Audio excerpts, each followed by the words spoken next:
Okay, Leslie.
Okay, I would like to call the meeting to order at 9:34 a.m.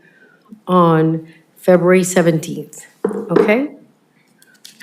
Can you just describe the meeting settings, Leslie? How we have here hybrid meeting attendance options? Okay. I just wanted to do, This meeting will be held in person and via teleconference hybrid. The public is welcome to attend the meeting in person or remotely via Zoom. However, the meeting will proceed as normal even if there are technical difficulties accessing Zoom. The city will do its best to resolve any technical issues as quickly as possible. thank you, Leslie. The reason why, I'll tell you later what. So now you can do a roll call, please. Katie Ania. Jeff Meacham. Ellen Martin. Present. Judy Refuerzo. Here. Maria Roos. Here, Thank you. We have a quorum. thank you. Okay, so I'll ask everybody to stand up for the Pledge of Allegiance, please.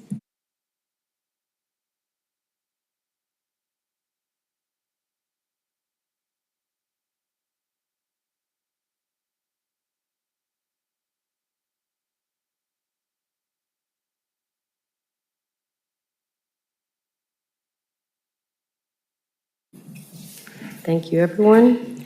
Okay, do we have any public appearances that would like to make comments on items not on the agenda, please?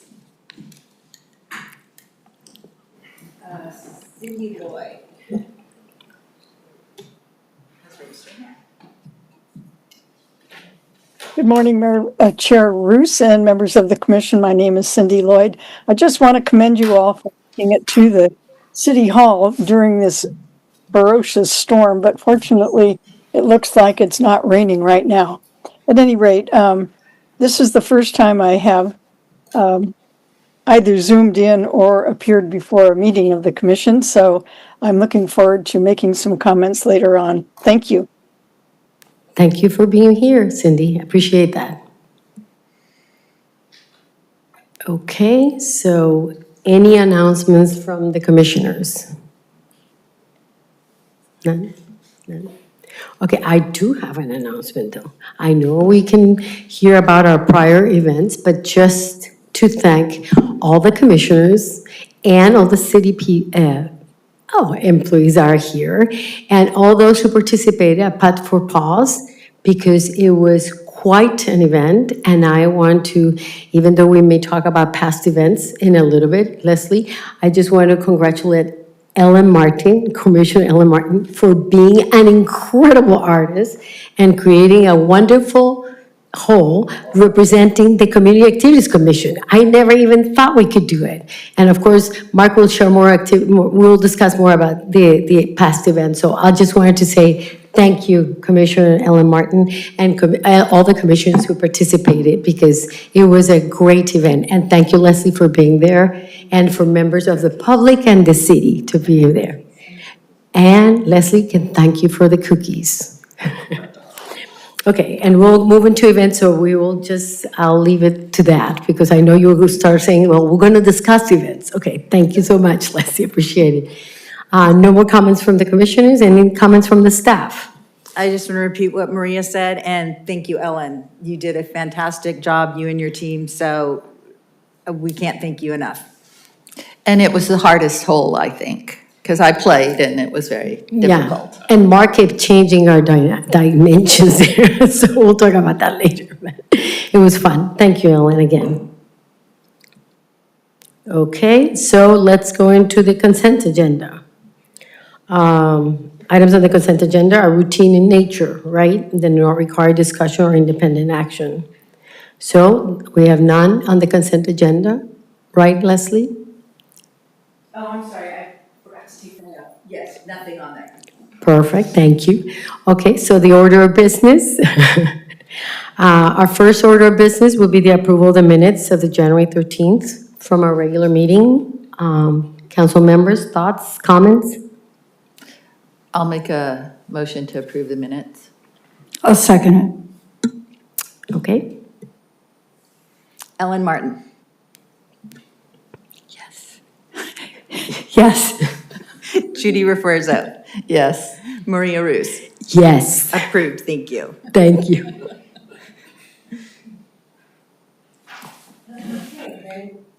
Then we move into a really exciting topic, which is we're going to receive an update of Car Week 2026 from Police Chief Treyer. Thank you, Chief Treyer, for being here. Good morning. Morning. Good morning, Commissioners. Thank you for having me. And for, I know Cindy's watching. Cindy and anyone else at home, thanks for tuning in. First of all, I am grateful for the participation of the community for our Car Week. Oh, thank you. Directions. Our Car Week listening session. I got a lot out of it personally because I was able to hear kind of the thoughts of so many different people in our community and where they're coming from. And it was quite different. There were a lot of different things, and we'll talk a little bit about that today. But that participation and that input kind of guides this discussion today and allowed me to come up with some options for you.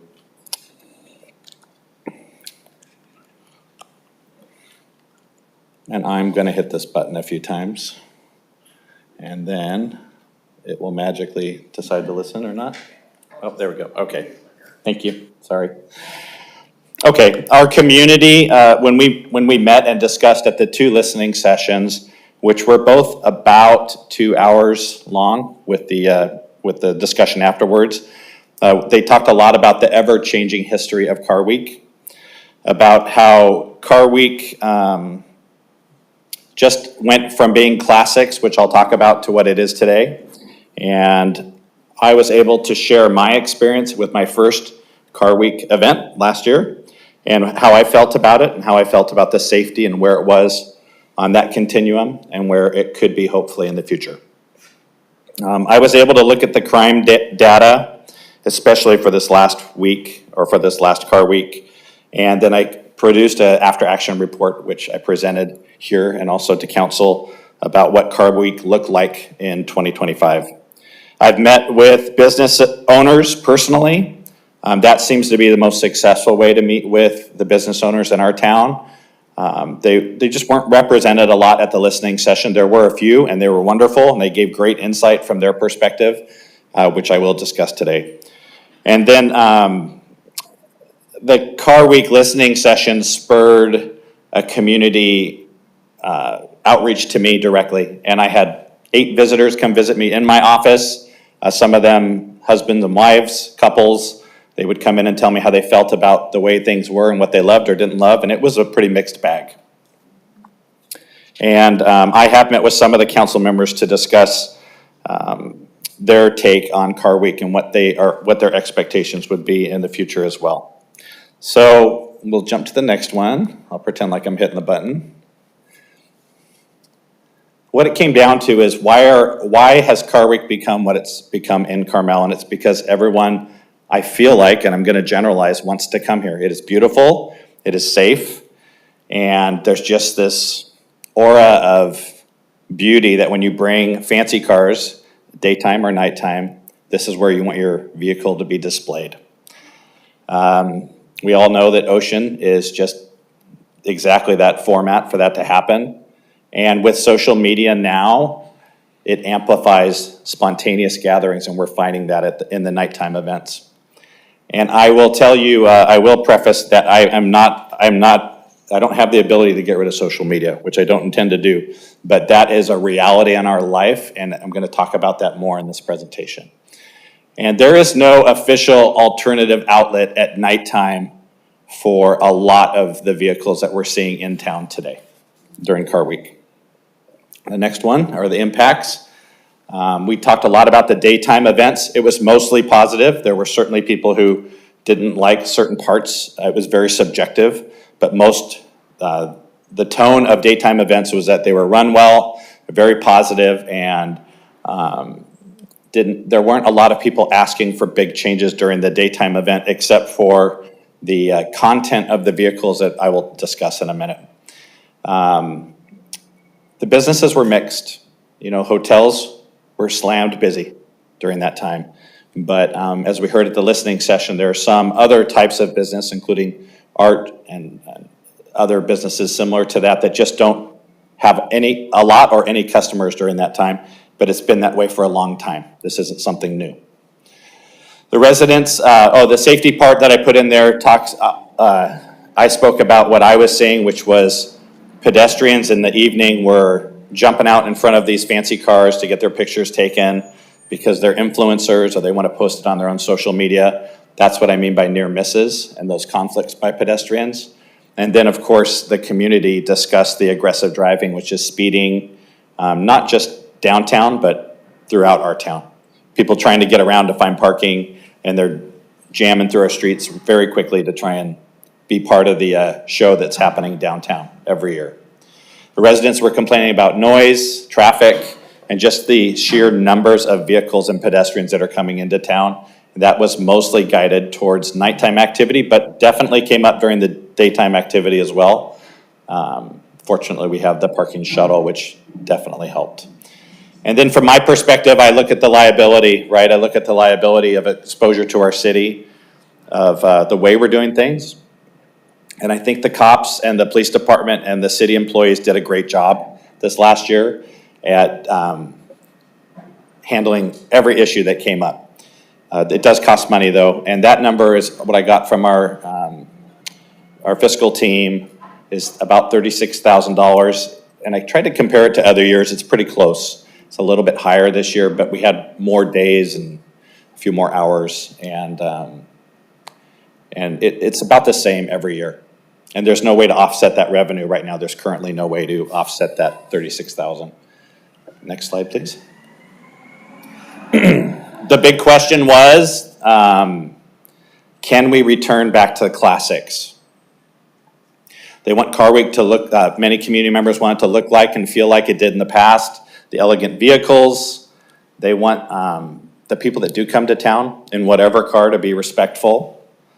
And if we had a magic wand to change the influencer-driven spectacles, and that really does happen in our town, especially at night, even during the day, certain cars. And for us to contemplate a static display of vehicles, which at the end of my presentation, you'll see there's one slide where I turned my time over for a presentation from one of the organizers today that'll give us an option for you to consider for today. And then I promised I would just hit it one time, please. I would put my quote in there, and this is about as creative as I get, but I like to think about classics. I want us to think about them not as a year on a car, and I've said this many times, not a year on a license plate, but as a standard for how people show up in our town. And that is, that's a little bit different mindset than some people have had when it comes to classics, because I think the number was like anything below an 1984 was a classic, which I thought of every car I've ever owned until now. I don't see those as classics, but maybe they are. So that's kind of my mindset on how I'm looking at this year's Car Week. I'm pretending like, thank you. Okay, don't move for 1 sec. Let me catch up here, make sure I'm not missing anything. So the community told me what they wanted, and I wasn't alone. Fortunately, city staff was there. Leslie was there, who has just that inherent historic perspective on how this town runs when it comes to Car Week, along with Ashley behind me. But what they're asking for is a cut in the noise that's happening, especially at night, and the reckless driving. And when we talked about timing, it seems like people were saying between 9 p.m. and 11 p.m. And that is loud. And it was loud last year for sure. They asked for more speed humps. They supported my drive to increase noise enforcement, which involves more people, more officers, and some tools to help me do that. And to decrease the traffic route, which is, I talk about different patterns to change the pattern of an influx of cars that are coming into town. I don't get super specific today about how that is, because I have to decide as it's happening how it's going to happen and what's safest for the community. But there are definitely ways we can change the length of time people are in town if it's causing something unsafe in our neighborhood. Thank you. The businesses, they want accessibility, right? The restaurants and the hotels, they want their patrons to be able to get to their businesses. And for the hotels, I don't think it was a big problem last year. We made sure we got people in and out the best we could. They did complain to me about the noise. The hotels did, many of them. And I got to meet with a lot of hotel owners and operators and just hear them out and hear what they're hearing. First of all, they're saying people love coming here at night and looking at the cars. So there is that draw from people who are staying in hotels. It isn't just people going over to Pebble or to Monterey. They are coming here for what's happening here. So that is a real draw. But then when they go back to the hotel and they want to go to sleep and that car goes by and just rumbles, they didn't love it. And there are a lot of people that have been coming here for 20, 30 years. They did ask for an expansion of the shuttle hours. They thought it was very successful. The shuttle runs from Larson Field to here, and I thought it was very successful also. I went back and forth a lot and checked it out. It was very well run. And that's part of the thing, a part of the recommendation from you to council would be that, the parking program, the way that happened last year, if you want to continue that again. And then we talked a little bit about traffic, and one quote that I took from one of the listening sessions, if you were there, was, I thought it was pretty powerful, from a business owner who she said, people come here at night and it might feel like they're all gonna go to these different businesses in the middle of the night, but that's not the clientele that's coming in. It's people who are buying coffee and cookies. And for the coffee shops in Carmel, I'm not slamming you. I'm just saying, well, maybe it's good for you, but maybe that's a reality that I didn't think about as a police officer, right? What are people really doing? Because I'm looking at people to make sure they're being safe. I'm not looking at where they're going. But that's what I heard from the businesses. Okay, thank you.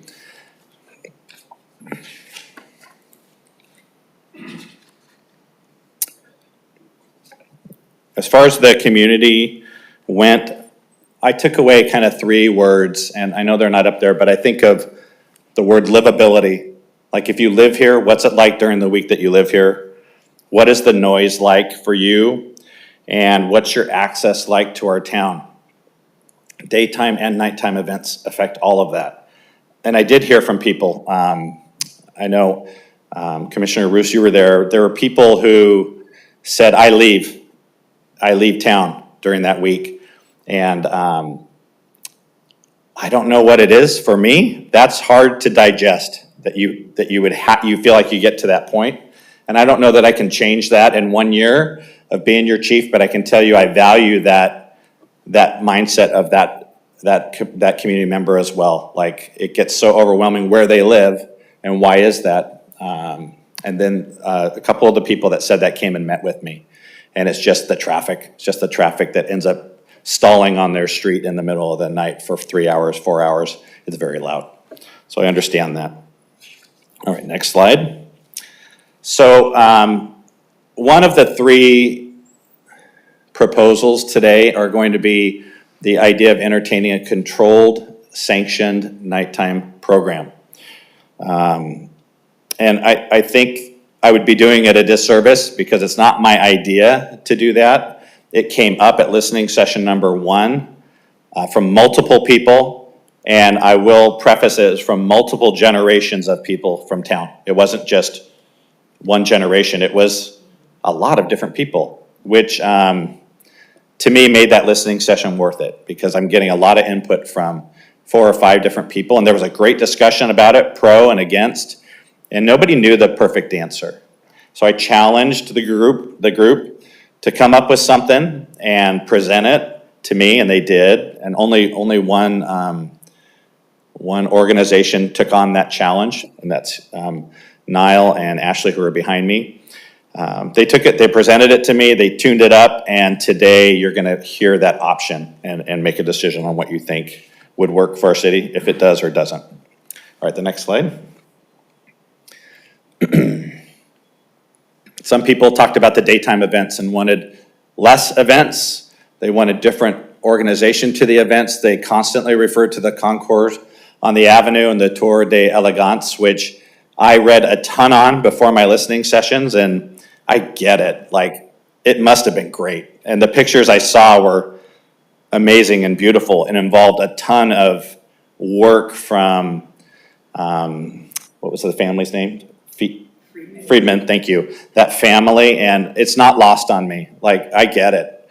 But I can't organize an event like that, and I certainly don't have the creativity to do that, but it did come up, and that gives you an idea of a good section of the listening group that showed up had brought that up, and it repeated over and over again at both of the sessions. But to make that happen, you'd have to maybe rewind time, have a time machine that would take you back before social media, and have a group that would organize something at that level. Although rumor is Niall's event during the daytime is pretty similar, except it doesn't have the big stage and give out the fancy gifts. I don't know. People talked about overlapping and saturation of the daytime events, that it keeps accessibility to downtown very minimal during the day. In the early morning, it seems to be okay, but during the day, it's just pretty difficult to drive a vehicle downtown, which makes sense. And then they asked for more transparent expectations of behavior, which means the events, the fashion show was brought up a few times, very subjective, whether you like it or don't like it. I know it's a car show, but it was brought up. And I hope that I'm representing that piece of the pie, that piece of the puzzle of people who just weren't happy with it, because I know the group that plans all that is pretty much here right now. Thank you. Okay, so here's some options. We can continue with our daytime events the way that they're planned, and they're already in motion right now. And to me, I feel like Car Week is right around the corner again. And then have a night plan.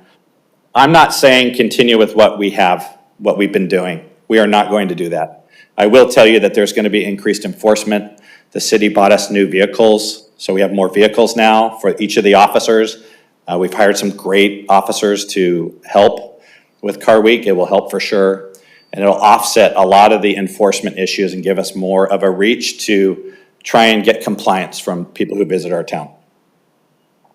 There's also some technology that I talked about the listening sessions that will help us with enforcement of vehicles that are egregiously loud, people who are pumping on the gas and shaking windows and setting off alarms, that there is technology to help us enforce that. And we have not had that here in the past.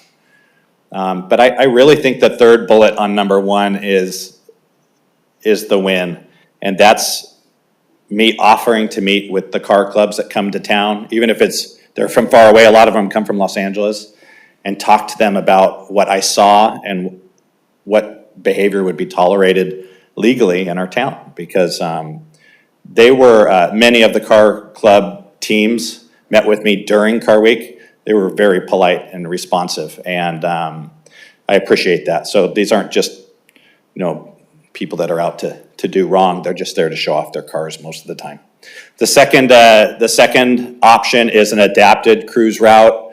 That is going to happen regardless of how we vote, because I just think it's safer for people.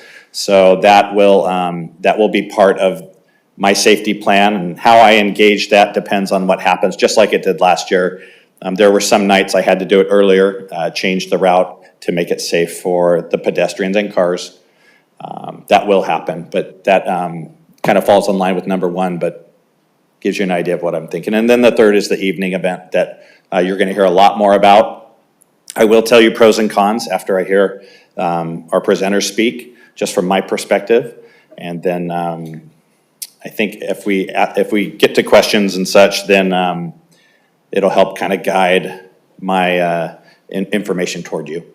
But I think the next slide yields my time, if that's okay. And I know it's interrupting, but before I leave to do that, is that comfortable with you to do it that way, or do you want to ask me questions now? No, let's allow the whole package to be presented, and then Okay. we'll follow up with questions. Perfect. Thank you.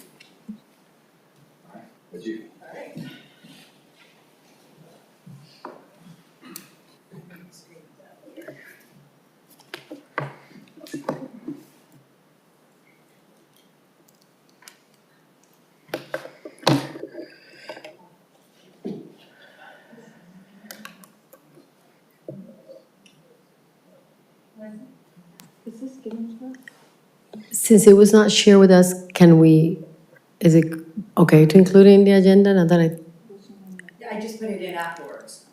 okay. Good morning, Commissioners. It's nice to be here with you. Morning. So as the chief mentioned, Niall Eastup, who's here with me, who's the owner of Good Roots Events, and the manager of Concours for a Cause, which took the place of Concours on the Avenue on Tuesday, was at one of the listening sessions, and we started talking about the Thursday, Friday, Saturday night problem, and he is nothing if not a problem solver. And of course, I've been noodling over what we do about those evenings with Leslie, with Chief, with different officers over the years. And so we have a pitch for you today to consider for downtown. No? There we go. And then just a little bit about Good Roots. So you all know Good Roots here. They're here in town. They're kind of south, but they've been running the farmers market now for 5 years. Kind of reinvigorated that and really kept Carmel-by-the-Sea in mind and understanding how Carmel operates, making sure our signage fits in with vibe, complying with our environmental regulations. And then as we were rebuilding Car Week, especially since we lost Concours on the Avenue with the passing of Doug Friedman, and Tour de Elegance had declined to come back to town, it left some pretty big gaps. And Good Roots stepped in with Concours for a Cause. This is their 4th year. I think we've talked about it. It's more like their 3rd year, in that the first year was very small footprint. It was the footprint of the farmers market in the park.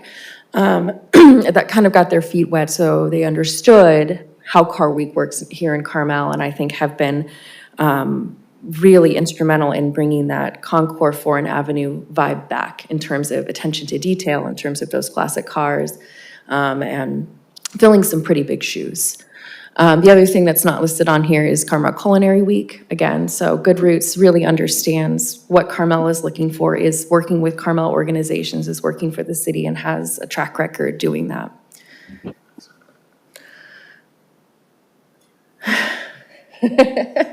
It's okay. It's a rainy, slow morning for everybody.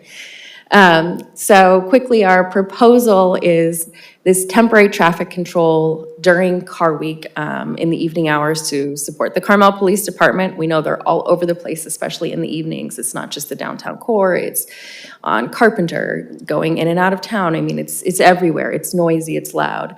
To look at mitigating congestion from that circle around for people looking for a place to park for restaurants or to be looky-loos, enhance pedestrian safety, deter that exhibition driving, so that cruising in and out of town, even with our traffic calming measures in place, and helping to maintain that public order in our downtown core. Again, and the same thing for, this is our proposal, it's our operational objective, so everything I'm gonna talk to you in the next 3 slides is meant to support these things, reducing that congestion, enhancing pedestrian safety, stopping that exhibition driving that is so noisy and loud for us, and maintaining the order so that it doesn't feel like Mardi Gras downtown, which is not Carmel.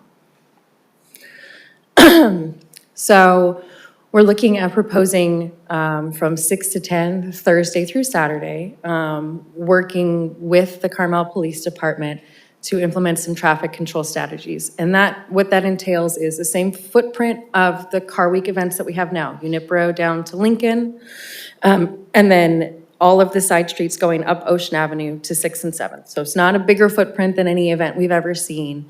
It keeps Monteverde open, but staging parking on Ocean Avenue and the side streets. And what do I mean by staging parking? So we at the last listening session, we had a little sidebar about semantics, the term event versus, this, and Maria was there for that. So we could, treat this like an event in terms of going through the special event application, which would make sense to me. But in terms of staging of vehicles, it's not staging as in we're inviting, like my uncle Lyle used to have a 57 Chevy, and he'd show up at a grocery store parking lot with all of his buddies, and they'd sit around with their folding chairs and park their cars, and there'd be a ton of them, and they'd sit and talk and admire each other's cars. This isn't like that. This is meant to, for people who are coming to town to go to a restaurant, to see the other cars, to walk around downtown, our normal types of patrons, so that they have a way to park. So they would pull in off of 7th Avenue, come in, Goodroots staff would be there to meet them and say, great, you want to park, collect any fees that city and Goodroots have decided upon, lead them to a place to park so they're not circling around. You're parked here, you've got this much time to park here, and that's it. If exotics want to come in and park, they can, but it's static. They're not circling around. And so I think there was, at the last listening session, some confusion about this. This isn't meant to be a place to have them gather or to allow them to gather. They can park like any car would park, but it's not meant to be an impromptu car show, if that makes sense. This is a place for people to come in and park. It's not valet parking. I know we talked about that last year at Larson Field instead of shuttle types of things, or in addition to the shuttle, but this isn't valet parking. This is controlled parking to eliminate that constant circling of people, keep people in and out. I saw that slide that the chief shared about 36,000 in overtime for police, potential additional revenue for the city. And so that's what we're looking at. Next slide, I think that's where our diagram is. So you can see, and Chief had a little version of this in his presentation. We're looking at, and there's still some questions to be answered in terms of timing. Are people parking for that full 4 hours and they have to stay that entire time, or are they just out to dinner and now they want to leave? We'd want to make sure that there are controlled exits to town. So you see that big yellow arrow?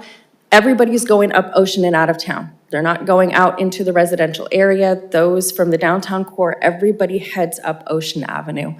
And that's where we would look to Carmel Police Department to help us with that intersection. Anybody who's been here during Car Week or after tree lighting, where you all know how jammed up that gets with Mountain View being that funny diagonal street that it is.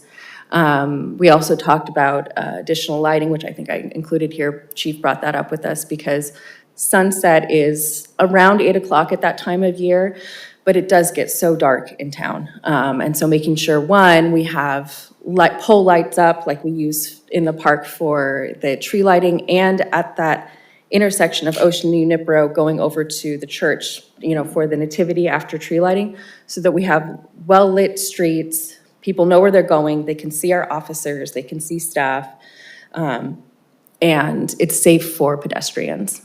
Next slide. Again, we'll have vehicle processing areas, so you can enter in on 7th Avenue. We stop people, we let them know their expectations. We'll have an electronic waiver for them to sign to say, you agree not to rev your engine. We see you doing that, you're out of here. We're sending you back up Ocean, get out of town.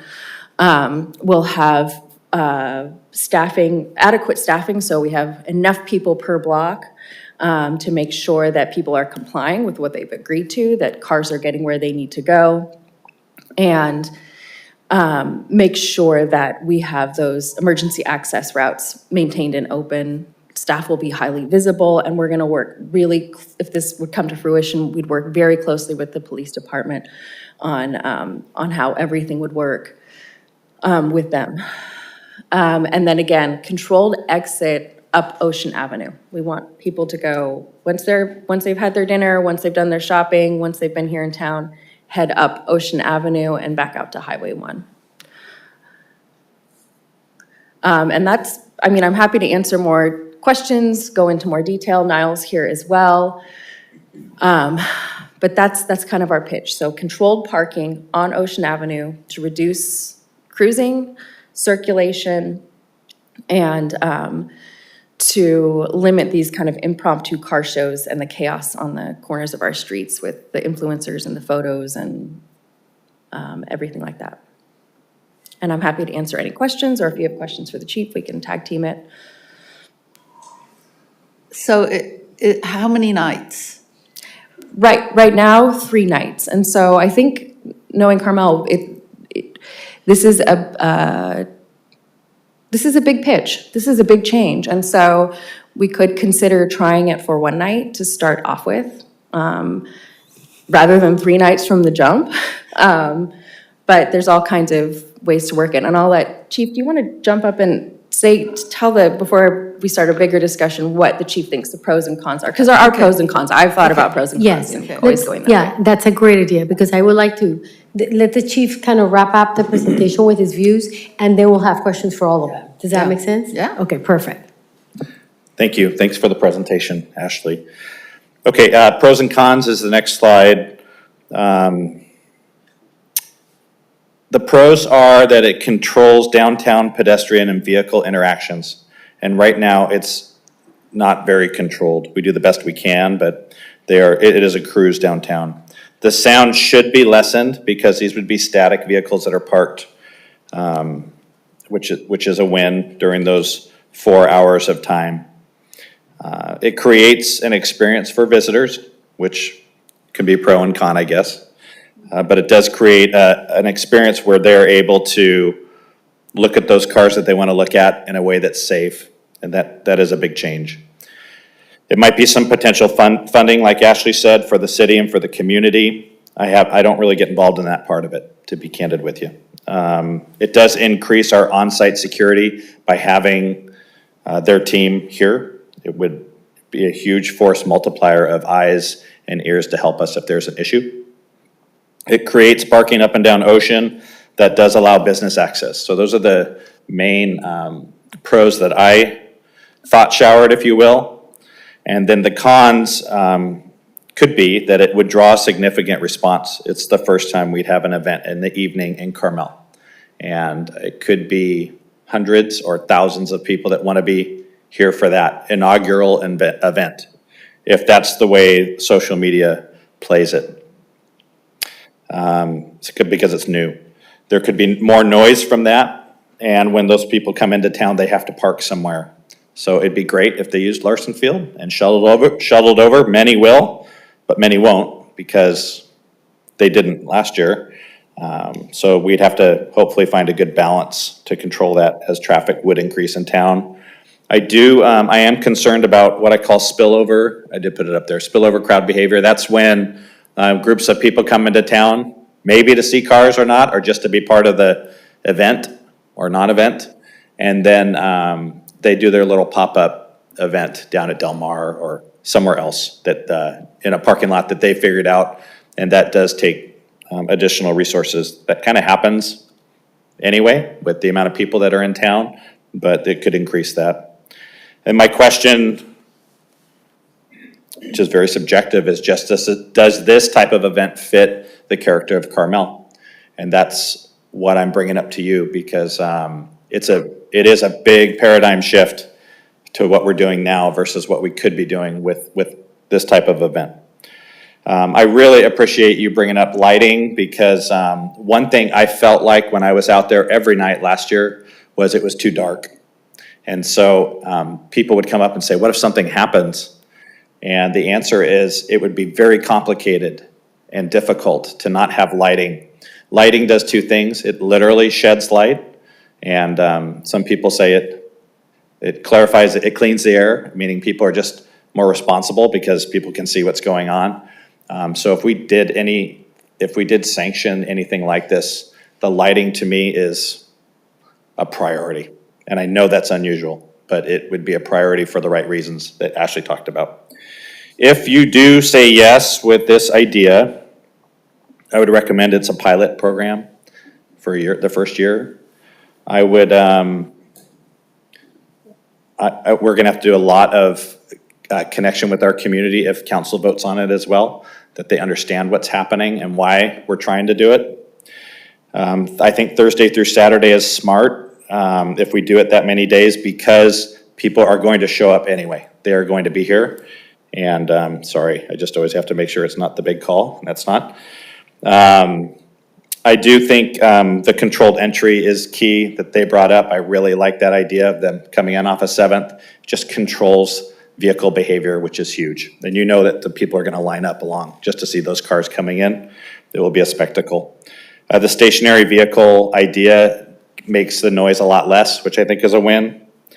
And then my promise to you is, whether this happens or not, that this year will be more, I will be able to measure more. Like I'm gonna measure sound, I'm gonna measure the effectiveness of compliance, the things we do to gain compliance, and make it better every year as long as you keep me here. So that's kind of my pitch on the pros and cons of everything. And I'll switch to the next one, if that's okay, please. So it comes down to, I think, this challenge for all of us, which is for you to provide guidance on Car Week and the daytime events. Do you continue with the events that we have now, which I think are already in process when I speak to Leslie? Do you elect for increased enforcement and shortened downtown routes? I almost feel like that's a rhetorical question. And then really the big one is evaluating the evening event, the evening traffic controls, and how it'll affect our community if it's the right thing for Carmel. That's all I have, I think, unless there's something else. Thank you, Chief. Yeah, No, that's it. Thank you. Pretty complete presentation between all of you. I would like to now open to questions. Both, let's focus on the event itself, okay? And also all of the other recommendations from Chief, because we don't want to just focus on one thing. So we need to focus on the event, if we want to start with the event first, and then we'll focus on the other alternatives that you're proposing of things for Car Week, okay? Does that make sense? Perfect. So I'll open it to my commissioners first. Any questions, comments? All right, I'll jump in and go first. First, I think that's a brilliant idea. Thank you. I like that it's 3 days. And if we go back, can we go back to the pros and cons slide? You know, cons, some of these cons I think are really a new night event in Carmel. I think that's a good idea. That is a contained event in Carmel. I love the fact, and I would say it is an event. You pay a lot of money, because these people have money. They want to show off their car. They come down and park it for however many hours. I charge them a lot of money. And and the streets are closed, because last year I came down and you couldn't get down the cars were parked there, they were parked there for free. You couldn't get down the street. People were standing in the street. So this solves all those problems. And you don't have the noise, you don't have any of that. So, and then if residents, I said something to Ashley, and, if residents want to be part of that and park their car, maybe they get a discount, I mean, they're not going to pay the high price. They live here, this is their town. But I think it's genius, and I'm willing to give it a try. Ellen? Okay, so I do have, my process flow head is gonna come to effect here as well, from the event standpoint. So, I see the merits of it, of course, and thank you, Chief, for putting together, and thank you for all the listening tour activities that you did, because they were fabulous. But let's focus from a flow standpoint. So the event, and I did talk to Nyla a little bit about it at the event that day. How are we going to move people? How are people going to move their cars? It starts at 6, ends at 10. What about if I want to leave at 8:45? What about if I want to leave at 9 p.m.? What about if I want to leave at different times? How do I get assigned a location? So I want to start thinking about how do those, because I'm thinking from a flow of cars, there's also a huge liability of cars, because some of them may be very expensive cars. And the liability, where does it reside? It resides in the organizers of the event, which is correct, I would imagine, but how is that gonna play? So I would like to start with the flow of, because, a good idea, but I wanna think about how implementable it is. And how do we treat it, pilot, no pilot? I like the idea of calling something a pilot, because you test it, works great, doesn't work, sorry, it was a good try. But let's figure out how are you gonna manage and what is the flow of these cars? Can we start with that? That would be my first question for the event. Yeah, come over.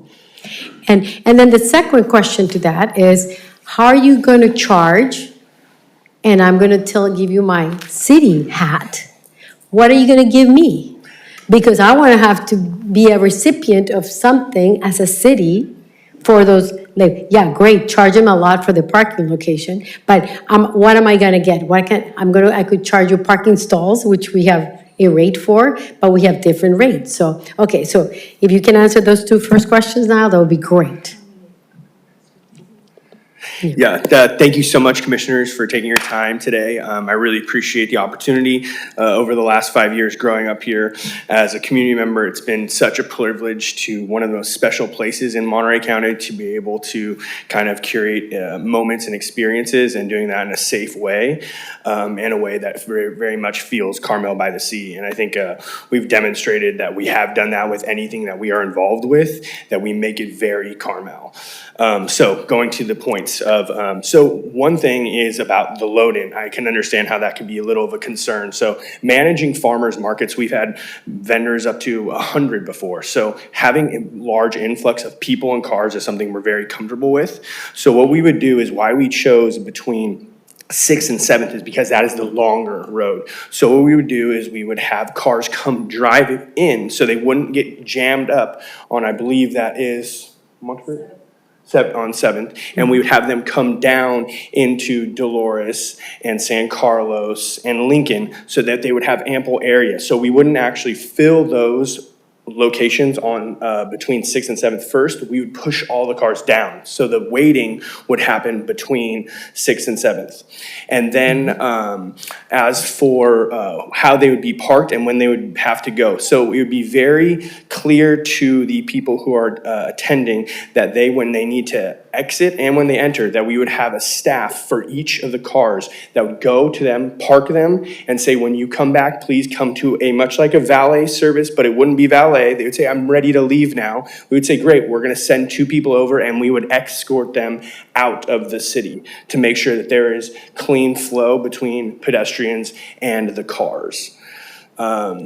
So does that answer? That answers the first question? Now, the only question is, then you have ocean. Let's say ocean is cars and pedestrians, right? So you're moving a car and there are pedestrians walking. then how does that work? Yeah, so the goal wouldn't be for everyone to kind of gather in the city streets in the center. It would be more so on the sidewalks and walking around, so that stays clear.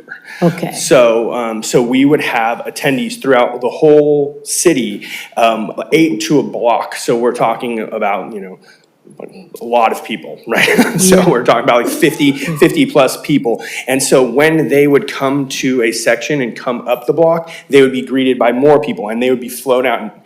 And so people would be on each corner of the cars asking people to leave. So when we do Concourse for a Cause, this is very much of an issue that we have because we have 250 cars. So there's approximately 250 parking spots in that designated area that we had. And, so yes, so we would be escorting them out towards the exit up Monteverde, and we would strategically park those cars that may gather more social media towards the top, so there is a quicker exit out of the city. Okay, interesting. Okay, so one last question, and then Ellen, I'll pass it on to you, because, so you make, and not to criticize now, but Yeah. as you correlate, for example, to farmers market and your Concourse for a Cause, they come at one time, they leave at the same time. It ends at a given time. So the motion of the people and the cars is very predetermined, so to speaking.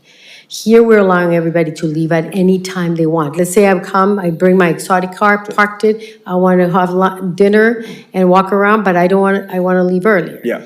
You could still escort me to my car, and then I'll have to navigate getting out. Yeah. Regardless of where I'm parked. And a lot of the times that happens during events. So like Concourse for a Cause, we'll have cars that are like, hey, I can make the show for a couple hours, but I have other prior registration. And I'll say, okay, great. Let us know when you want to leave and we will escort you out. And we will have 6 people, 2 on each back and 2 in the middle escorting out so that the crowds are moved out of the way. How much dependence do you have on our police department?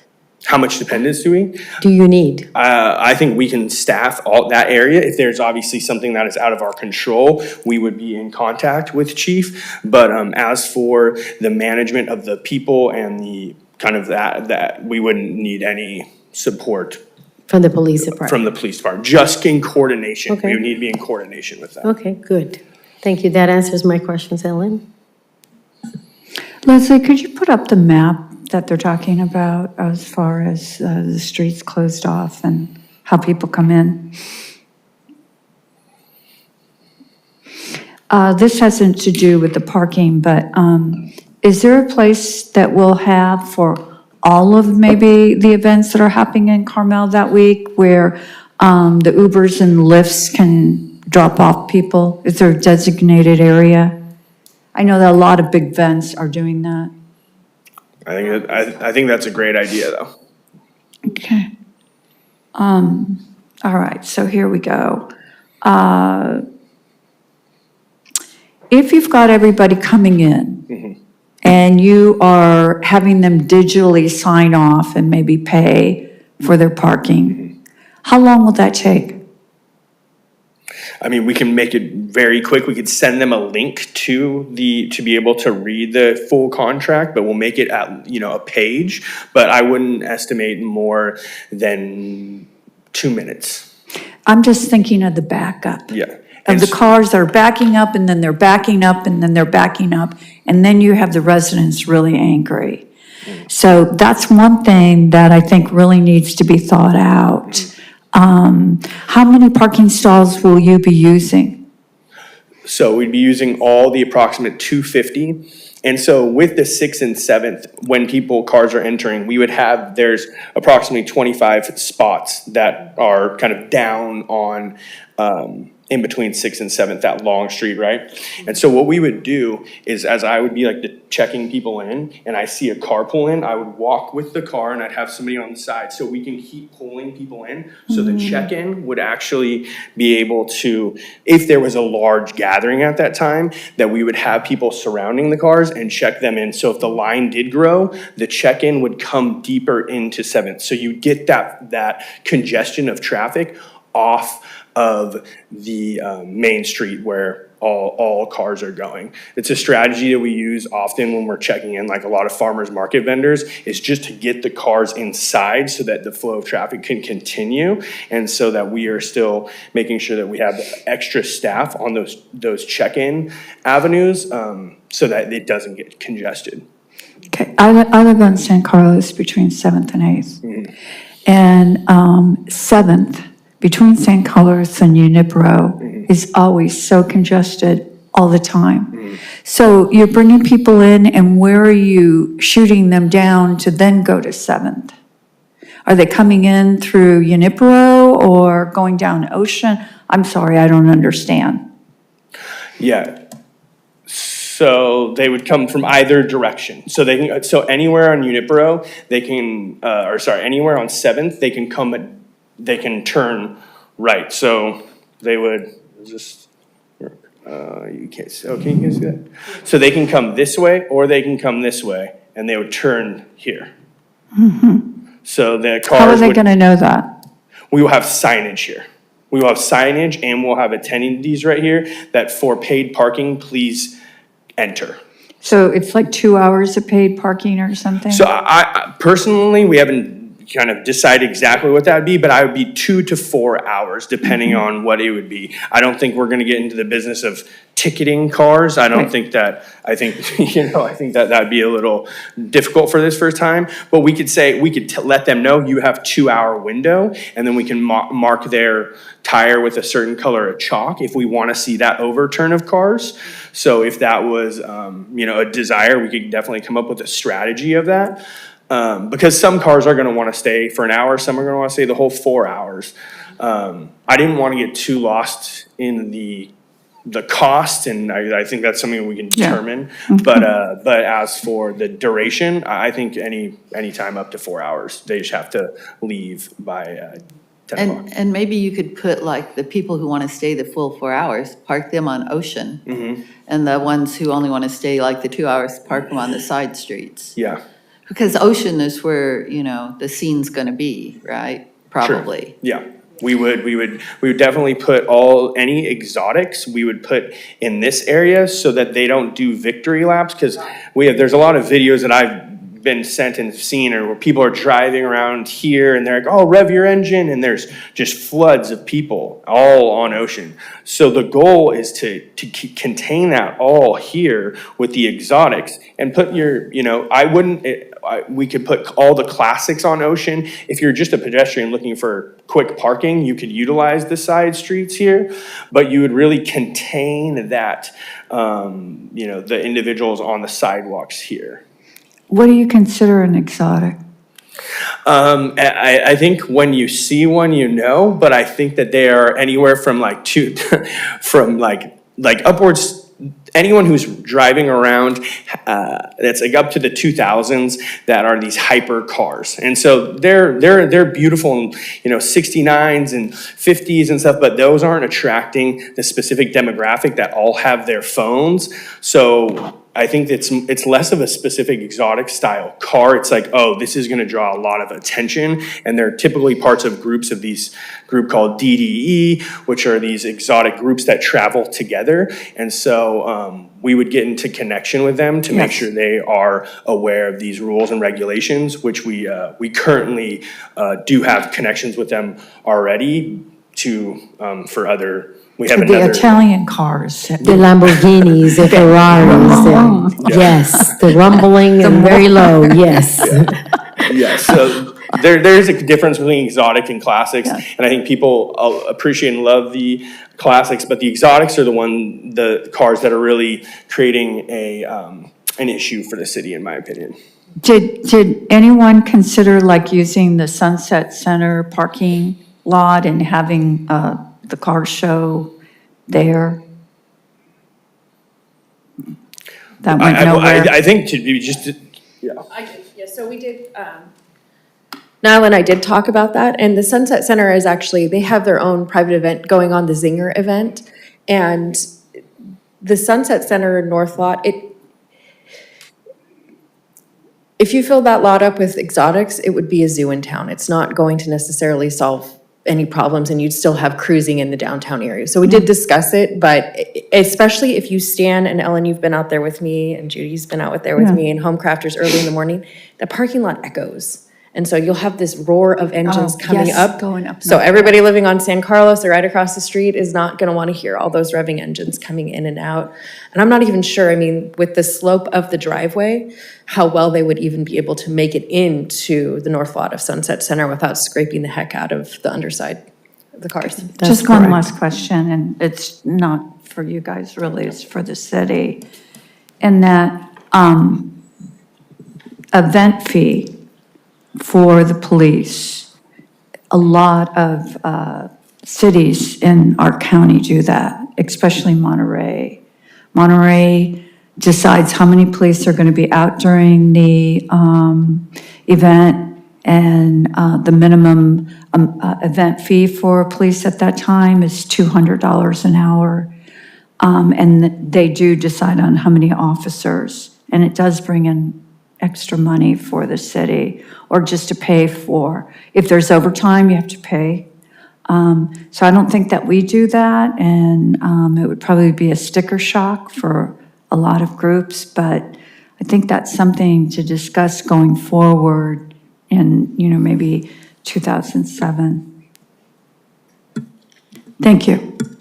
Okay, so let's circle back to Chief Trayer for questions about what Chief Trayer presented to us, and see if we have any other questions for that, because then we'll have to open it to the public. Questions for the chief?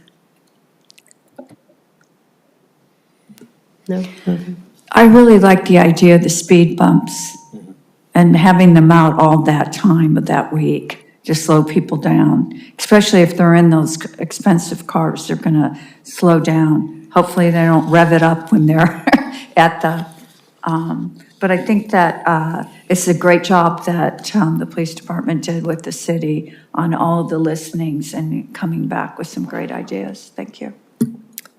Okay, so Chief, you brought us 3 options. So my question with regard to the options are, they're all doable, right? In the sense that you're considering them as options that we can go forward and implement every one of them if we needed to. You're not talking about options like choose an option of one of these, correct? That's correct. Okay, so from the options that you brought us forward, some of them, I am wondering if they're really options. And the reason why I'm saying is because since we'd be talking about, for example, the increased enforcement, you have already talked about doing that no matter what, right? Correct, yes. The one thing that I still wonder and expecting you to bring us forward maybe a little more data, or when you present to the council, bring more data, would be, for example, the technology to help enforcement, especially when you talk about technology to implement enforcement for noise controls and things like, and noise measurements. So those, we haven't heard a lot of detail how you're going to do it, but at least you're proposing as a solution. So my thought was, you probably already know how to do it, or you're already investigating how to do it. Is that correct? Correct. And at the listening session, you're right, I didn't put it in here, but I did bring it up, especially at the first listening session. There are tools now that allow us to measure the decibel readings from vehicles in a way that's safe and super accurate. And those are the tools that I'm investing in this year. So that is going to happen. It's going to be one of the tools for the officers, and that's for people who are egregiously hitting their gas, like a few of us have mentioned, and causing that big, really loud noise. I mean, it really does impact our community. Right, okay, good. So, go ahead, sorry. So you can ticket for that? You can ticket for noise? We Yes. can, yes. Okay. Which I would think the more the ticket you can, the better. But of course, for some people, it's like, oh, no big deal, write a ticket. But still, I think should be, I agree, yeah, that's something they've been doing already. And with the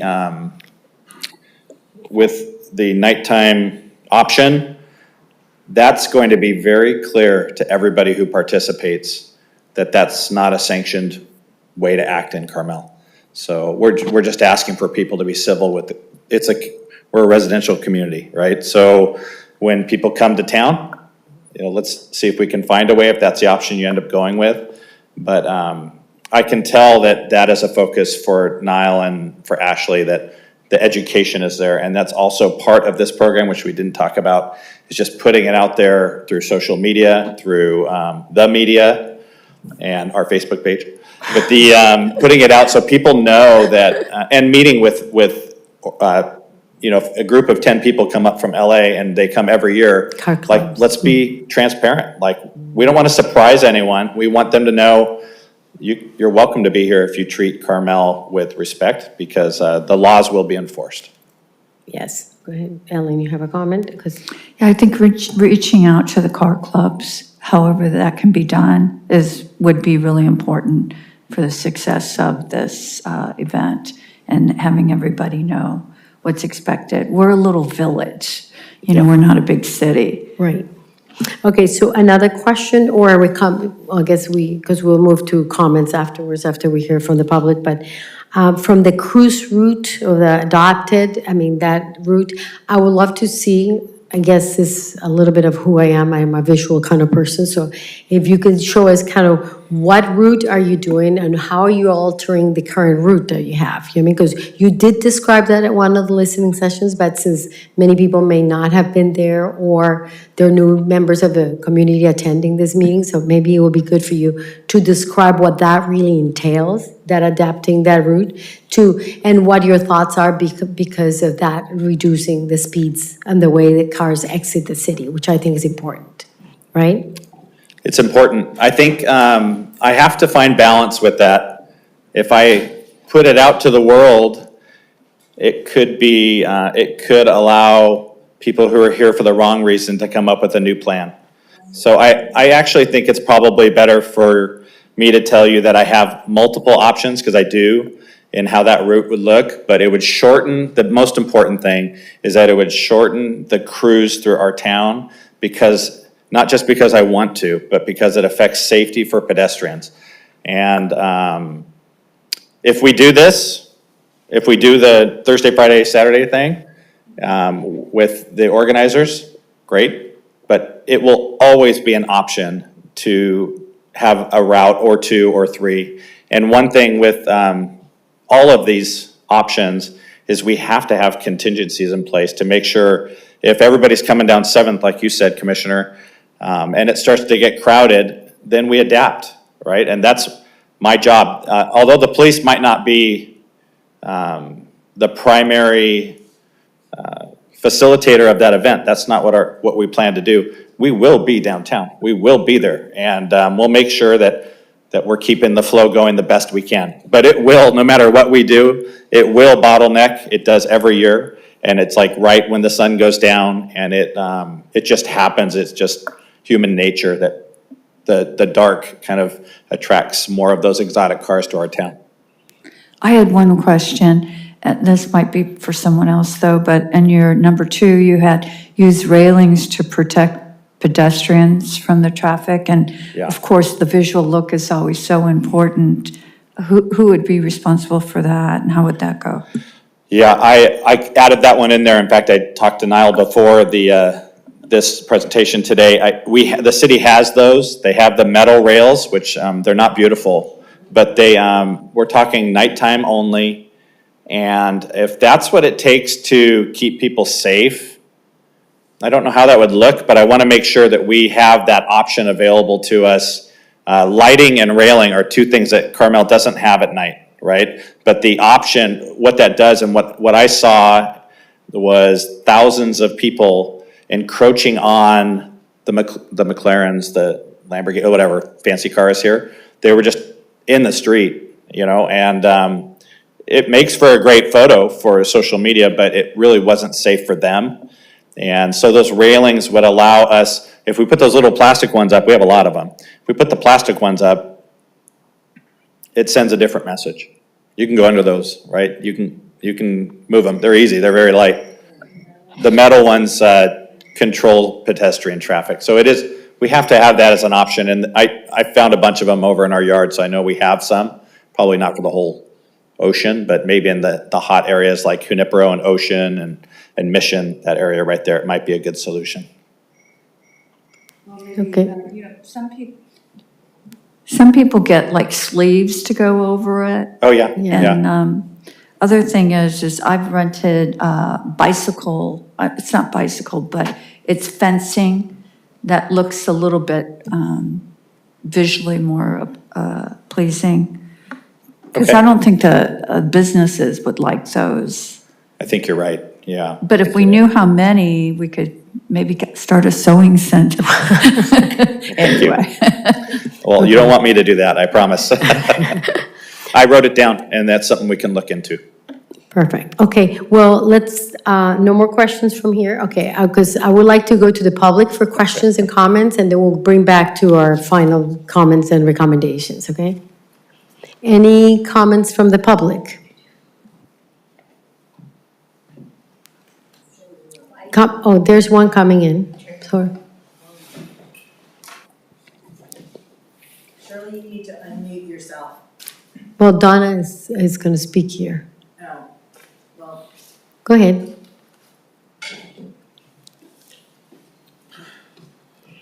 Good morning, thank you. My name's Donna Jett, and I had to pick someone up from the dentist, so that's why I left. So I did have questions, and one of the questions I had written earlier, that it's costing us $36,000, and it will cost more with the added suggestions that have been made, and with officers and the noise. And sadly, I don't think we can do a whole lot about the noise. I live in Carmel.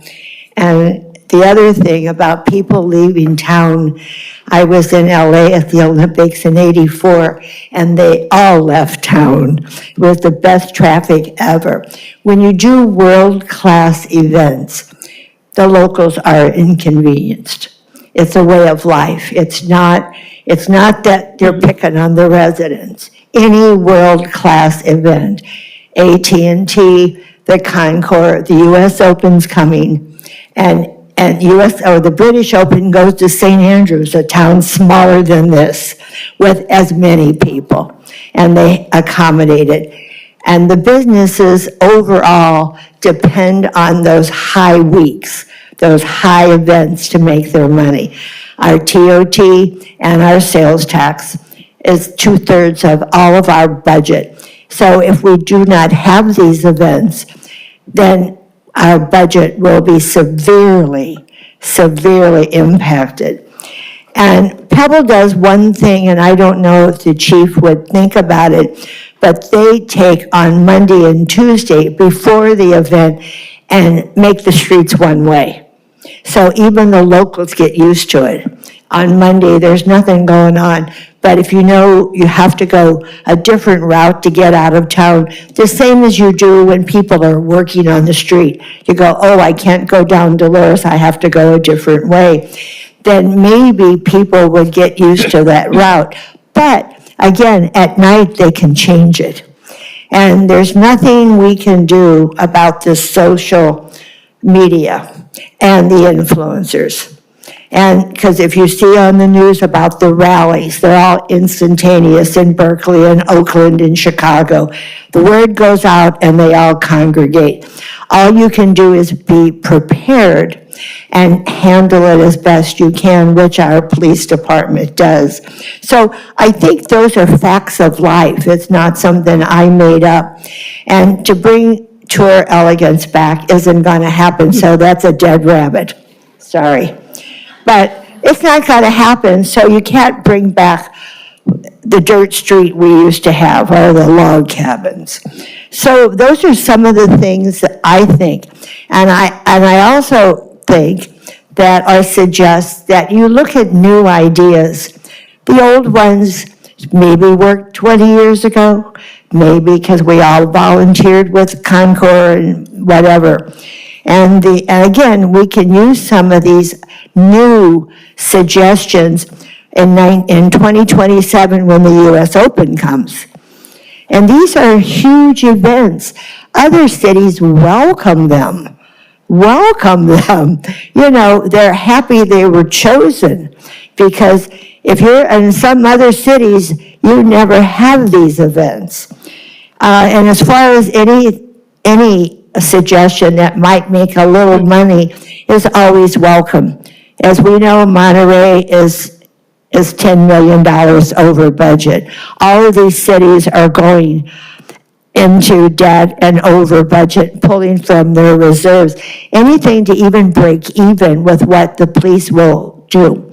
As far as railings being unattractive, I just thought, have the store that it's in front of decorated. Come on, if something is ugly, they put the stop sign, they put Christmas decorations around a stop sign there at the surf shop. I thought, how nice that is. So anything you consider unattractive or uncharacteristic or un-Carmel can be, kind of gussied up a little bit. So those are just some of my comments, and I'm anxious to see if the city moves forward and takes new ideas and try it. If it doesn't work, but if you don't try it, you'll never know. Thank you. Thank you, Donna. Very well thought. Okay, do you have somebody on the phone? Yes. Okay. Cindy Lloyd?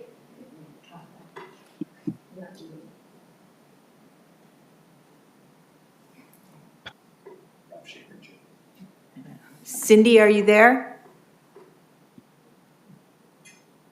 Oop.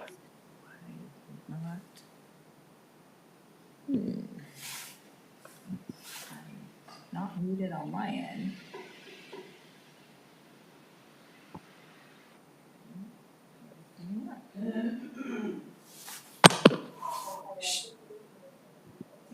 Shirley, are you there? Yes, Okay. Then go ahead and speak. We can hear you. Okay, thank you.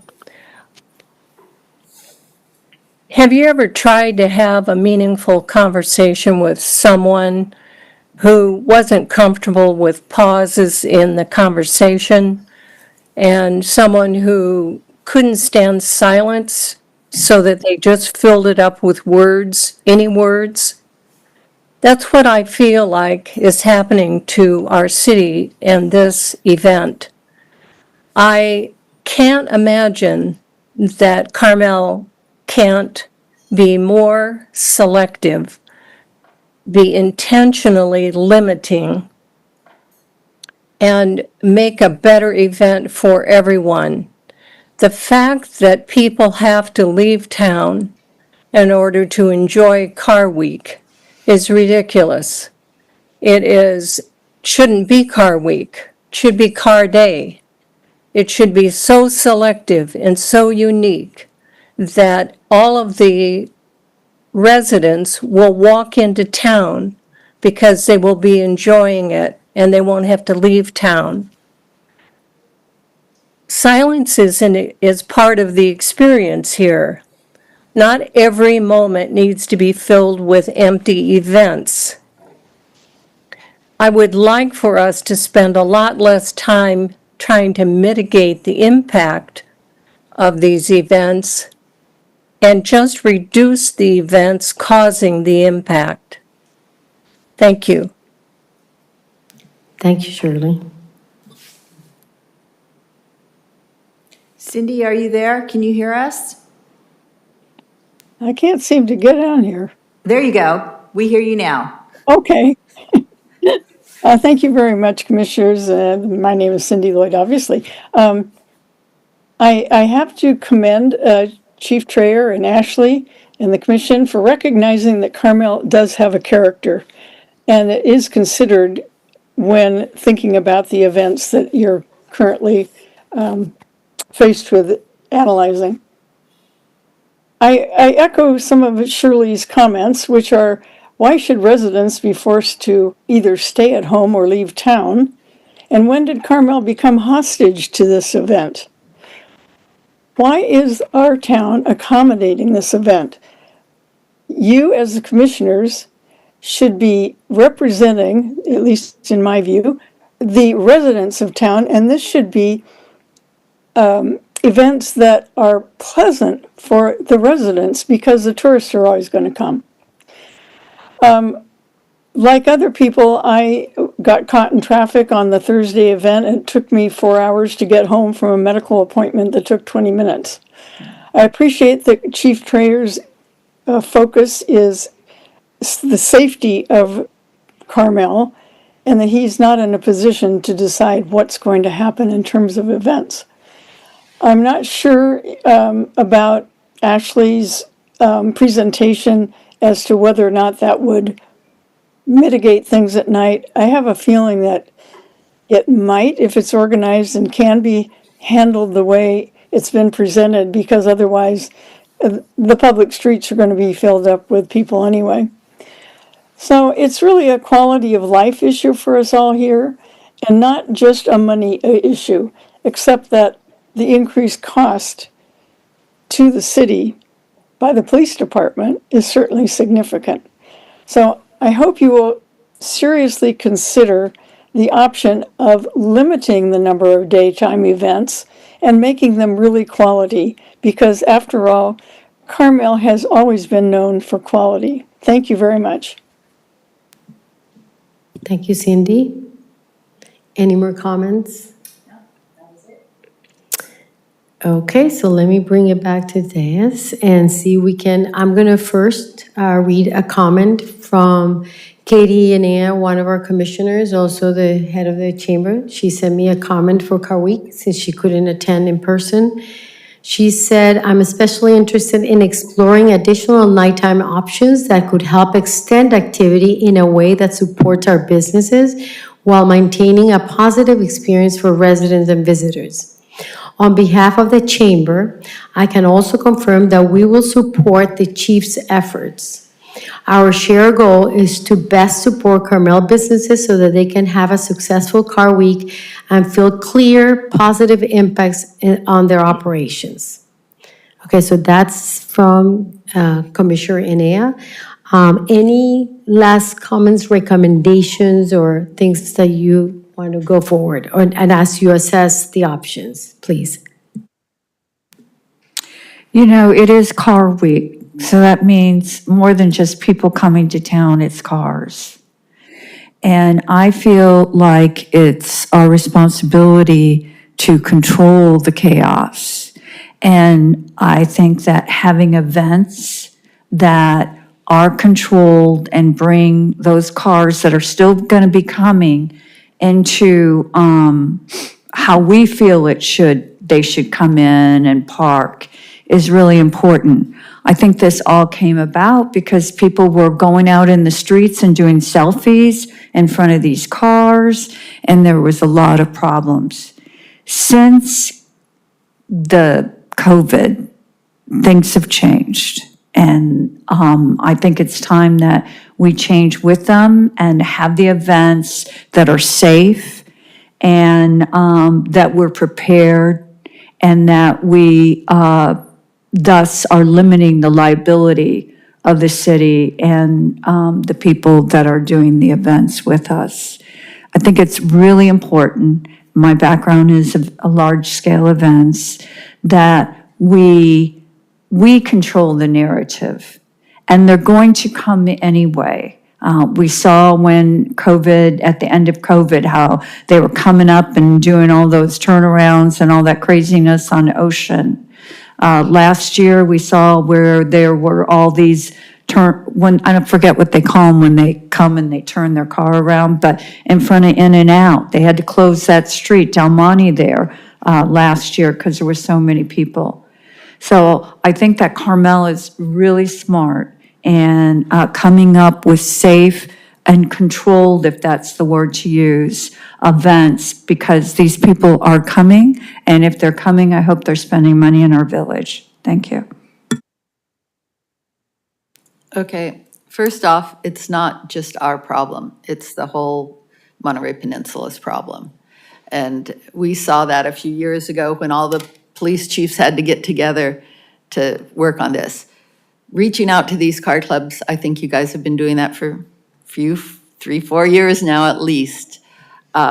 So it's an overall problem. And we're not the only one having events in our city. Every city has their own. PG has their little car event, Seaside has a car event, Carmel Valley has a car event. So I will go with, a little bit with Cindy and Shirley in that I think we have to be selective to our events. I don't think, just like, oh, we want to have 3 days of events and close out. I think we need to be selective and have quality events. I will agree with that. Tour d'Elegance probably isn't ever coming back, but, you guys are doing great with your Concours for a Cause. So I want nice events. I don't think we have to have a ton of events, and then through the city, as, I don't know who said it, but, Sunset Center has their own events. They have certain there are events all over this city, so we don't have to fill it up by having events. But selective ones, I think we should, and it's good. And the parking shuttle was brilliant last year. It wasn't well notified people, and the little signage that we had was really insufficient, but people still found it and used it, and I think we'll be well prepared this year to make it more noticeable, alert more people to it. And I think we should try this new event. I think it is gonna help at night. If it doesn't, okay, pilot event, but commend you guys, brilliant. I think it's going to solve a lot of issues. It's going to help the police. It's going to maintain crowds. It's going to stop, not all of the noise by any chance, but some of the noise. So I'm for it.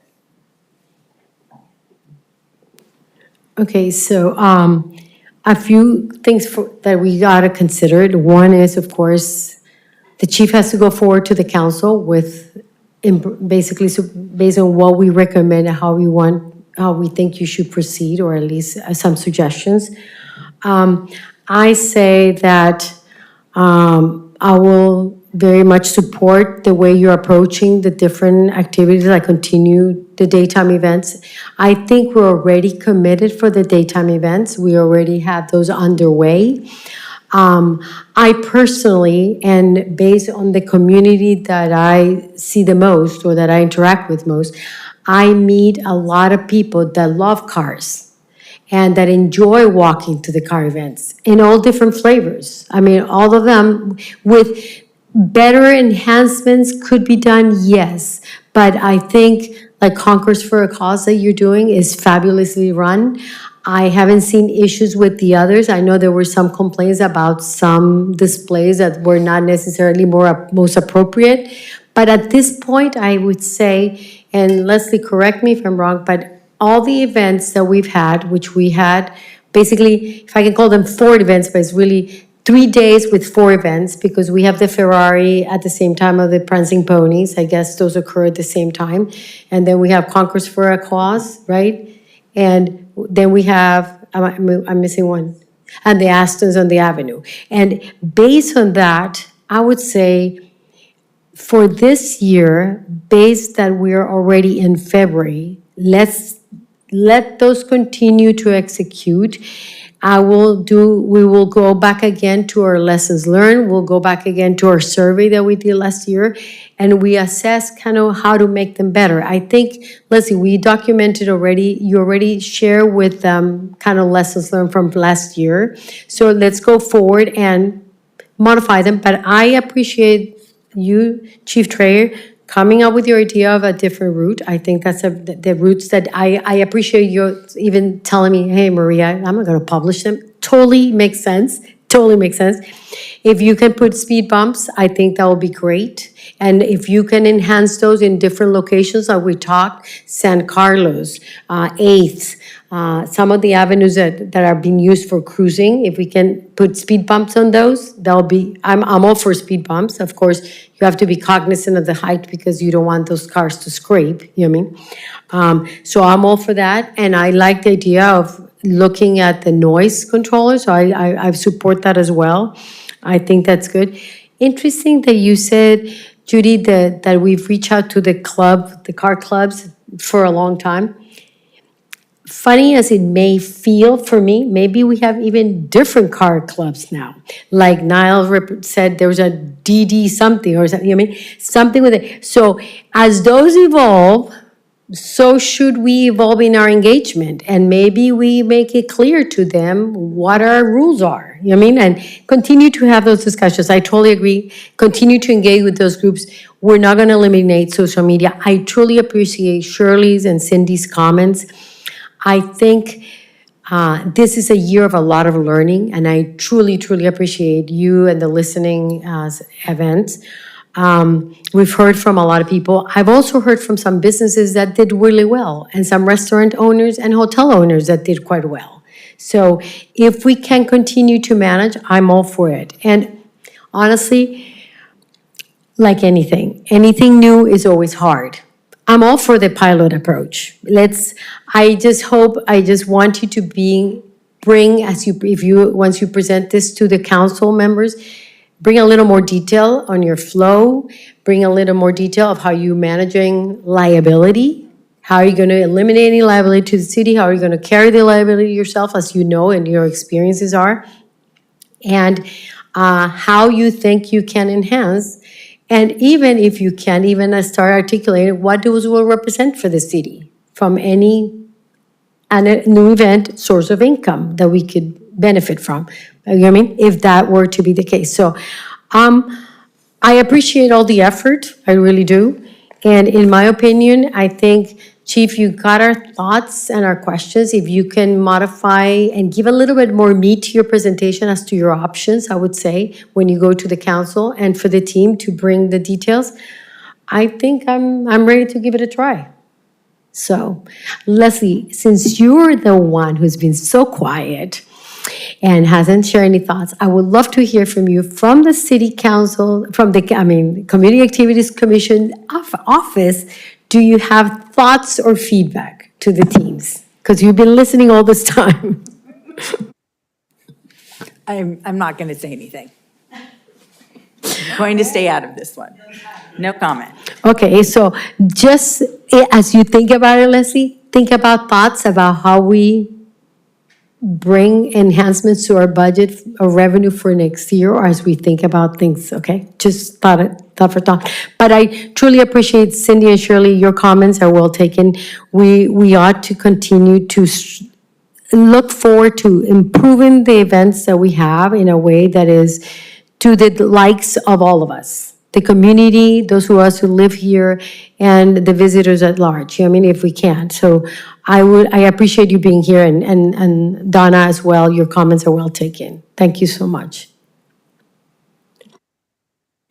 Okay, so with that in mind, we move to close that item, because we do not need to vote on that item, correct?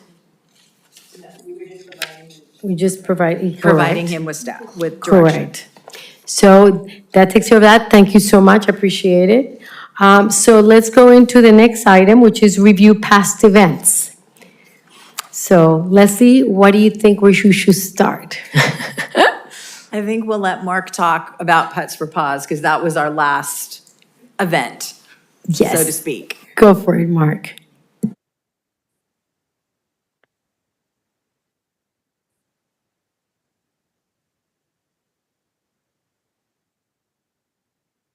Well, I have to admit, I kind of feel like the clown being asked to critique the circus. Obviously, I can only be very subjective. And so what I would like to do is kind of reverse it and just open it for questions from you guys. I think that would be more effective than me going on from where I sat, coming out of the clown car. Do you guys have any questions about the event that I can answer, hopefully intelligently? Okay, any commissioners' questions for Putts for Paws? Thank you, Mark, for coming up with the idea and making it happen. It was really fun. I think that when the chamber pivoted to the links, that was genius. to have it there. People came, they stayed, and they had a lot of fun. And so what a great way to kind of kick off the golf tournament. And it was really unique celebration, and that's how Carmel thrives when they do events, is that they are celebrations and that they're thoughtfully thought out. And I think that y'all were very thoughtful with having it in Devendorf Park. And then when the weather was looking really bad, to pivot and find someone else. And the Links was great. It was a golf place. And then our wineries could serve wine, which they wouldn't have been able to do. So that all worked out. And I think that because there was food right there and drinks, that people did stay longer. I think initially when the people who had the holes walked in and said, is that our hole there? And then we all pivoted and it worked out really well. So I don't know how much money it made for the benefiting to organizations, but I think as a unique event that celebrates our cultural uniqueness, it was good, and I hope that we can continue that on. It was great that it didn't impact the streets, that we didn't have to close any streets, especially with then the rain started in the late afternoon. But you did a lot of work, Mark, and I think that we're all very appreciative of it. Thank you, thank you. Yeah, the change, I will say that until Monday, at 2 p.m, we finally made the switch. Thinking back on it, the event that took place, other than the fact that it was the holes themed after dogs and cats, and the fun part, had very little to do with what we spent 5 months working on at Devendorf Park, and all of the manifestations that took us through. That said, we were lucky to have that venue at the last possible moment and be able to pull this off, because without that, the weather report was so accurate. At 1 o'clock, it started to rain, which is what we've been hearing for 3 days, and it did, and it blew a little bit. Would have been impossible. It would have been totally disastrous to hold it outside. So I feel very fortunate that it was able to come off at all, much less that everybody seemed to have a wonderful time. Agree. Judy? Everyone had a wonderful time, Mark. It was great. And it's very Carmel.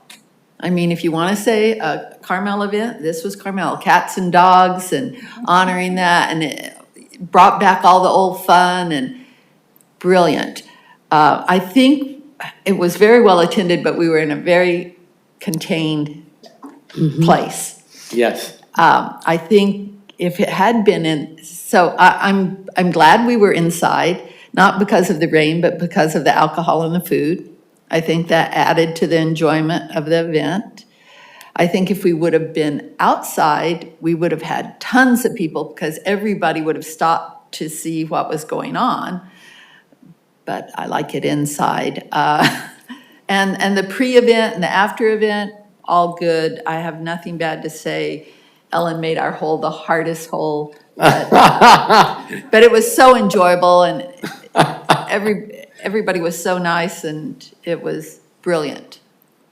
Thank you. No, Ellen stepping in at the last minute to be our last hole sponsor with you guys. It was, we had a lot of fun putting that together, I will say. You are a pistol, Ellen. You get into something, oh my gosh. I went over to her workshop there, her little Santa's workshop with all her gnomes, building and painting and everything. It was a great fun experience for me, and I will be the bad guy in making the hole a little tougher than Ellen wanted it to be to put out. That's on me. So yeah, I will take the blame for that. But yeah, overall, very, very pleased. I have not spoken since Tuesday to anybody at the chamber. Kimberly, I understand, has been ill. And Katie's gone out of town to take care of other business. And I've been sleeping. So I have heard from a lot of people outside of that, again, how much they enjoyed it and that we have to do this again. I have my own thoughts about what that might look like, but I agree that we need to do this inside. I don't think we can ever trust the weather to plan a big event outside like this and just hope the weather cooperates. So I would say if we do it again, we need to do it inside, have a much bigger venue so that we can attract the people that we wanted to attract, which were the people in town, to have a good time, and not just the people that were intimately involved in the event, which is what we had, which was great, but it didn't bring in, at the venue, we could not bring in a lot of outside people that we wanted to. So there are some things like that. I also think, personally, that I think it is a night event. We don't need an after party. Putts for Paws was the party. It should be the party. And if it's a night event, then we don't have to go anywhere. If we have the food and the drink and the fun, that is your evening. So I do think that feels like that's where it belongs, indoors, and at a big enough venue to accommodate people from the outside, spectators, true, real spectators wanting to watch and take part in it that way. So those are things that have to be worked out. We've got plenty of time. I'll share with you what Katie sent me as her comments, so that since you haven't even talked to her, Commissioner Enea, she says, my biggest takeaway is simply gratitude. She says, thank you to the commissioners for the commission for supporting an event and truly going above and beyond to be part of it. That is Ellen. I love to volunteer because I was exhausted afterwards. I gotta tell you, standing up in 4 hours, it was like, I needed a rest. But I love having the commission represented alongside the chamber and deeply appreciate the support from all the commissioners. I felt very humble and blessed to have the city participate in the way it did. Okay, so that's Katie's comments to us, which I appreciate them. I'll tell you, I would say I'm a little torn both ways because I thought the event was really well run. I thought it went really well. I thought the participation was really good, but I still would love for it to be outdoors. And I'll tell you, my reaction was because everybody can see it and everybody walking can come over. And honestly, I would really think about it as you go forward with for next year, is think about also having it during the day as we did, because honestly, I thought, oh, if we could have families and kids playing and kids walking through the mini golf. I mean, how often, this is mini golf for adults, but it's also mini golf for children. So for me, it's kind of like more embracing of all our community, sort of speaking. So food for thought, but the theme, the way it worked, look, this is an example of a pilot event. First time ever, we're doing an event like this in January. You have brought smiles and laughs to our faces in the middle of January where the rain is pouring all over us and everybody could be complaining and we're like laughing, you know what I mean? So kudos to you and the chamber. Mark, you executed incredibly well. I mean, the putting things were awkward, with bones and things like that, but they were really good. And I also want to appreciate Leslie's time and effort and supporting us, Leslie, because we really brought the commission out there. The community activities was present, and it was quite a thing for us to do. So I thought that was really, really nice. Well, it started with Ashley and Leslie that I went to way in the beginning. And they both were like, yeah, we want to be part of, let's do this. Now, I would prefer having it outside myself, but it's not real golf. A golf course you can get wet is okay. Had all the hole sponsors, had all of their props get soaked. So I don't know how we do that unless we truly tent the entire park. And so, but yes, I would prefer outside as well. So maybe we hold it in July. June, April, May, anything but February, anything but AT&T week, because I go way back and I used to caddy back when it was the Crosby, and the weather was horrendous and we played, but that worked. It was still okay. We can't do that with Putts for Paws the way it is now constituted. So, yeah. Thank you, Mark. I would like to open it to the public. If there's any comments, feedback on the event from the public sitting here or somebody online? Cindy? Can you hear me? Yes, we can hear you. But, because there's a whole different format when you're zooming in as to whether or not I can be heard. So I don't have a comment on the event because I didn't go, but I do want to make a comment about the pronunciation of Mr. Devendorf's name. It's not Devendorf or Devendorf, it is Devendorf. And sorry, but that comes from a native Carmelite whose mother was really particular about everything being pronounced correctly. I hope it helps. Thank you so much, Cindy. I love it. I think that's very I appropriate. certainly will Devendorf not it make is. that mistake again. Fabulous. I love it. Thank you so much for that contribution. Very good. Okay, so anything else on past events? Oh, I just want to say that you brought it in February because we wanted fun for the AT&T. So moving it maybe to a different month.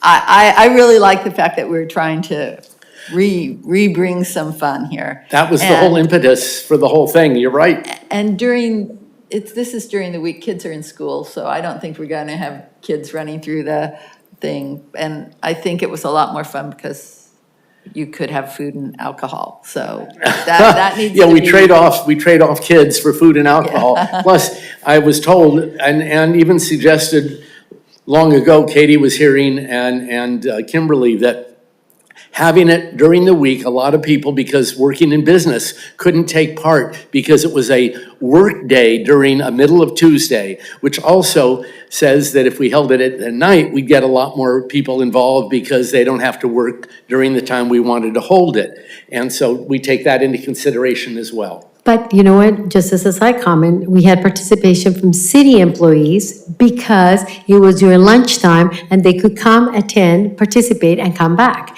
Because many of them don't live in the city, so it's who we serve or how we serve. But I totally agree. I mean, it worked really well. The timing, I think we ought to consider it to keep it in February, but I'll leave it up to you and the chamber. But I think it sort of makes sense to have it with AT&T, and maybe we have the AT&T people participating, come and join us. The more the merrier, you know what I mean?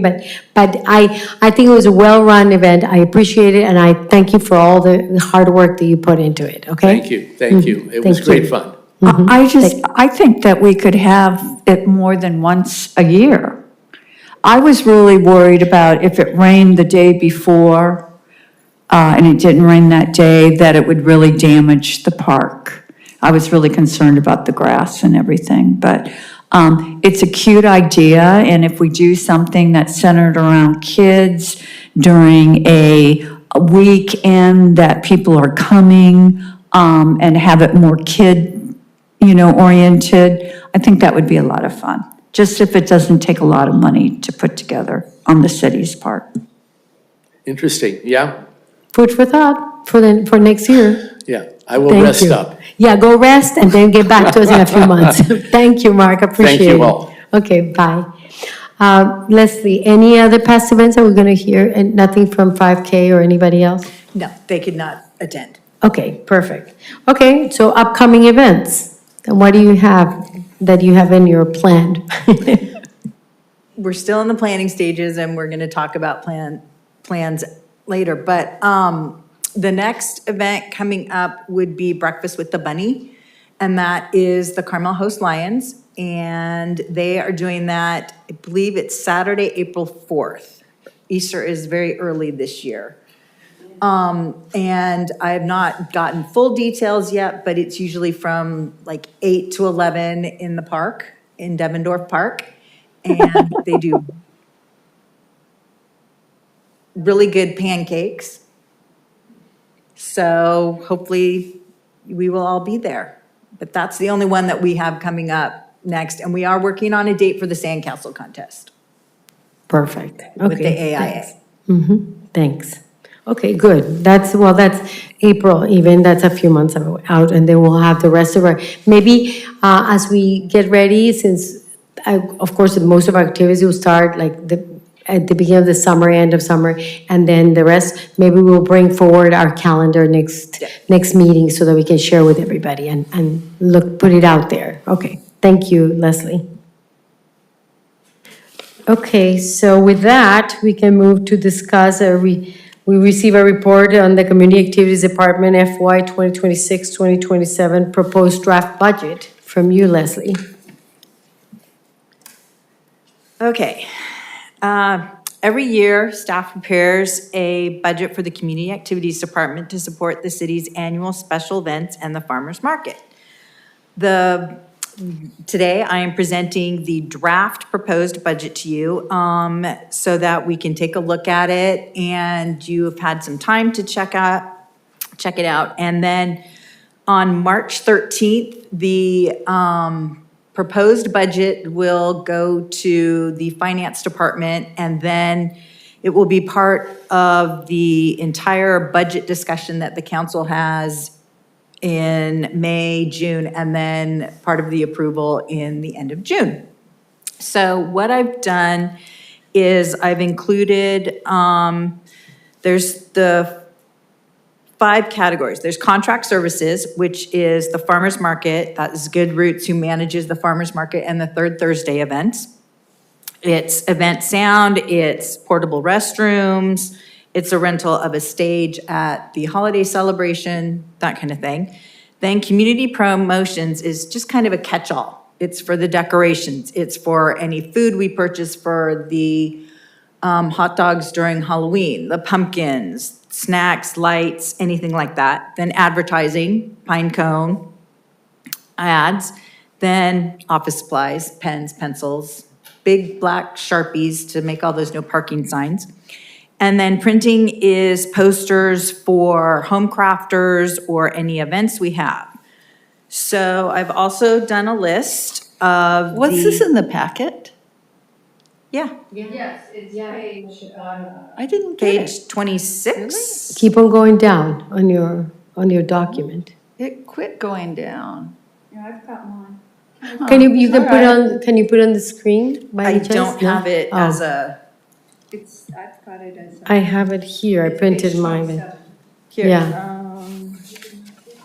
You don't see it on your attachment, really? Let me see if I can, In the packet.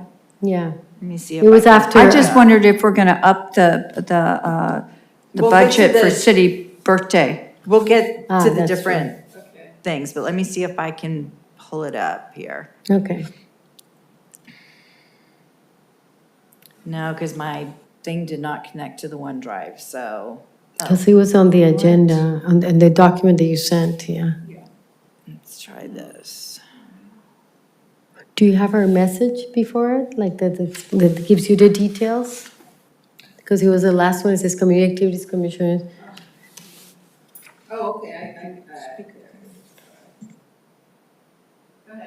Did you find it?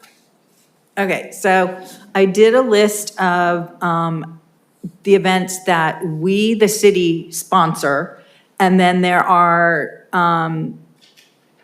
events that we provide support to. So the first one is Breakfast with the Bunny. We provide support to them. We do chairs, tables, that kind of thing, because that at one time was a city event, but the Carmel Host Lions graciously took it over and they do the pancakes. Then we have in April, we have Earth and Arbor Day, which we provide support to Public Works. Then we have Memorial Day, and that's in partnership with the American Legion Post 512.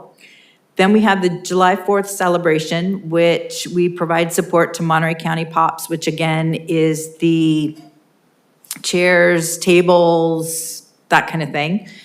Then there's the Home Crafters during, there's the Sandcastle Contest, which is in partnership with the AIA, Monterey Bay chapter. Then there's the Pumpkin Roll, the Halloween Parade and birthday celebration, Veterans Day, again in partnership with the American Legion Post 512, the Home Crafters Marketplace, and then we end it all with the holiday celebration. So those are our events that we have this year. If we add anything, we have to take that into consideration in the budget. So what I've done is I broke the budget down into each of the events. Whether it's we provide support, like for July 4th, we do share the advertising because we, as many of you may know, we had a large July 4th celebration where we had a band in the park and it was kind of a hometown picnic. And we had a lot of the nonprofits and local organizations would set up food booths on the street or inside the park area. It was a very popular event. We had games, that kind of thing. But it became too difficult for the nonprofits with the health department rules. So after COVID, we were approached by the Monterey County Pops.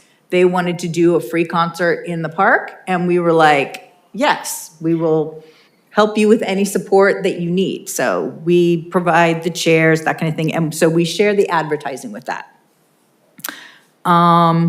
So basically, it says lunch. We provide lunch for the public works people that are helping us with the chairs. So they're working on the holiday and that kind of thing. The next one, as we go through the months, is the sandcastle contest. So you can see we do the plaques. We do the 5 plaques for the big sandcastle winners, and then we do small individual plaques for children that have participated. So we get together, and we've gotten together with the AIA on a Thursday night at the library, and we make the little plaques. We decorate them. And then we provide the portable restrooms. And then Green Waste provides the dumpsters, which is part of our contract with the city's waste hauler. So then we've gone to the pumpkin roll, and taking feedback from last year, I have included sound, which we could have professionally done, so that it would be speakers at the bottom of the hill and the top of the hill, and there'd be a microphone. So if we had our same MCs, they would just be able to enunciate louder and get the top and the bottom. So that was one thing that I did add. And then I also put in a little funding. Rusty Croft has been at our event a couple times in the park carving pumpkins.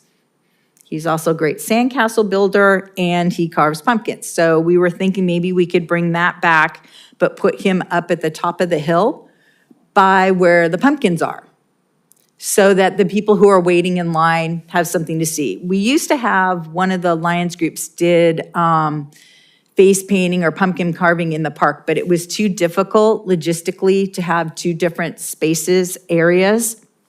So, and that's where Rusty used to be. But I was thinking up by the thing, there by the pumpkins, if he runs out of pumpkins, they're right there. And it gives the people something to watch. So we'll get in touch with him, and hopefully he'll be available. So for the city birthday parade, I have, everything's about the same. I have added a little more to the food items so that we can do more hot dogs, and if we want to do something special for the 110th. And then if we wanted to buy some decorations, and then you'll see that it says Halloween lights. That's just in case we need to replace any of the ones that we put up now. So that's for replacements. And then the health department permit is any event where we are doing food, we have to go through the health department. So that is that. So then if you flip over, Veterans Day, we provide the sound, the flowers, and the programs. It's all the same things. And then home crafters, same thing with the health department permit. And I'll be asking very soon for people for jurying. So check your calendars, because the jury is Wednesday, August 26th from 10 to 6 at the Carmel Women's Club. So I've already got that out, and it is up on, the jury date is up on our website right now. let's see, so we provide lunch for that, and then we provide lunch for the staff and volunteers on the day of Home Crafters, if you stick around or go home to sleep, and then come back. We provide the portable restrooms and that kind of thing. So if there was anything we also talked about earlier, because that's going to be the 55th Home Crafters, if we wanted to do anything special for that, we could up some line items there if we wanted to. I will say, some people have talked about having music or something at Home Crafters. And we have tossed the pros and cons of that. One is if we have a live music, let's say you get somewhat like a quartet or something, you know, you don't want to do complete holiday music because of the different denominations and that kind of thing. And the second is, where do we put them? As you can see from last year, Home Crafters is getting a lot of attention, and we're getting a lot of people who want to be part of it. So this year, I'm even thinking of moving the porta potties to outside the venue area. They'd be on the street, probably on Mission, where it's a little flatter.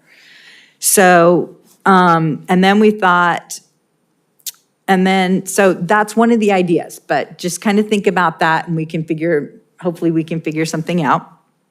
And then the next we come to the last event of the year, the holiday tree and menorah lighting. And again, the lights, it's for replacements if we need that. And then the decorations and the giveaways.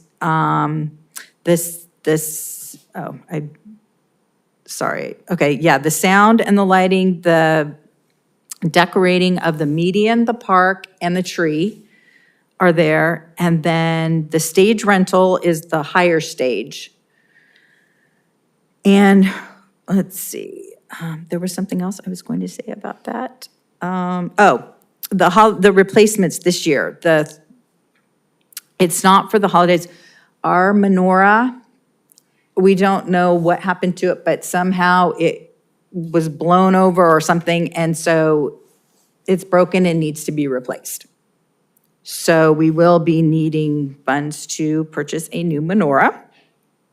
So, pardon me? No. It is bent, so, yeah. That menorah we've had, I think, about 5 years. So it was time, and they've come up with all new automatic lighting and that kind of thing, so. Yeah, technology has improved since then, so. And then Memorial Day, it's the same as the Veterans Day. And then there's a category, new programs, events. So we can add things there. And one of the things that Ashley and I had always wanted to do was a silent dance party.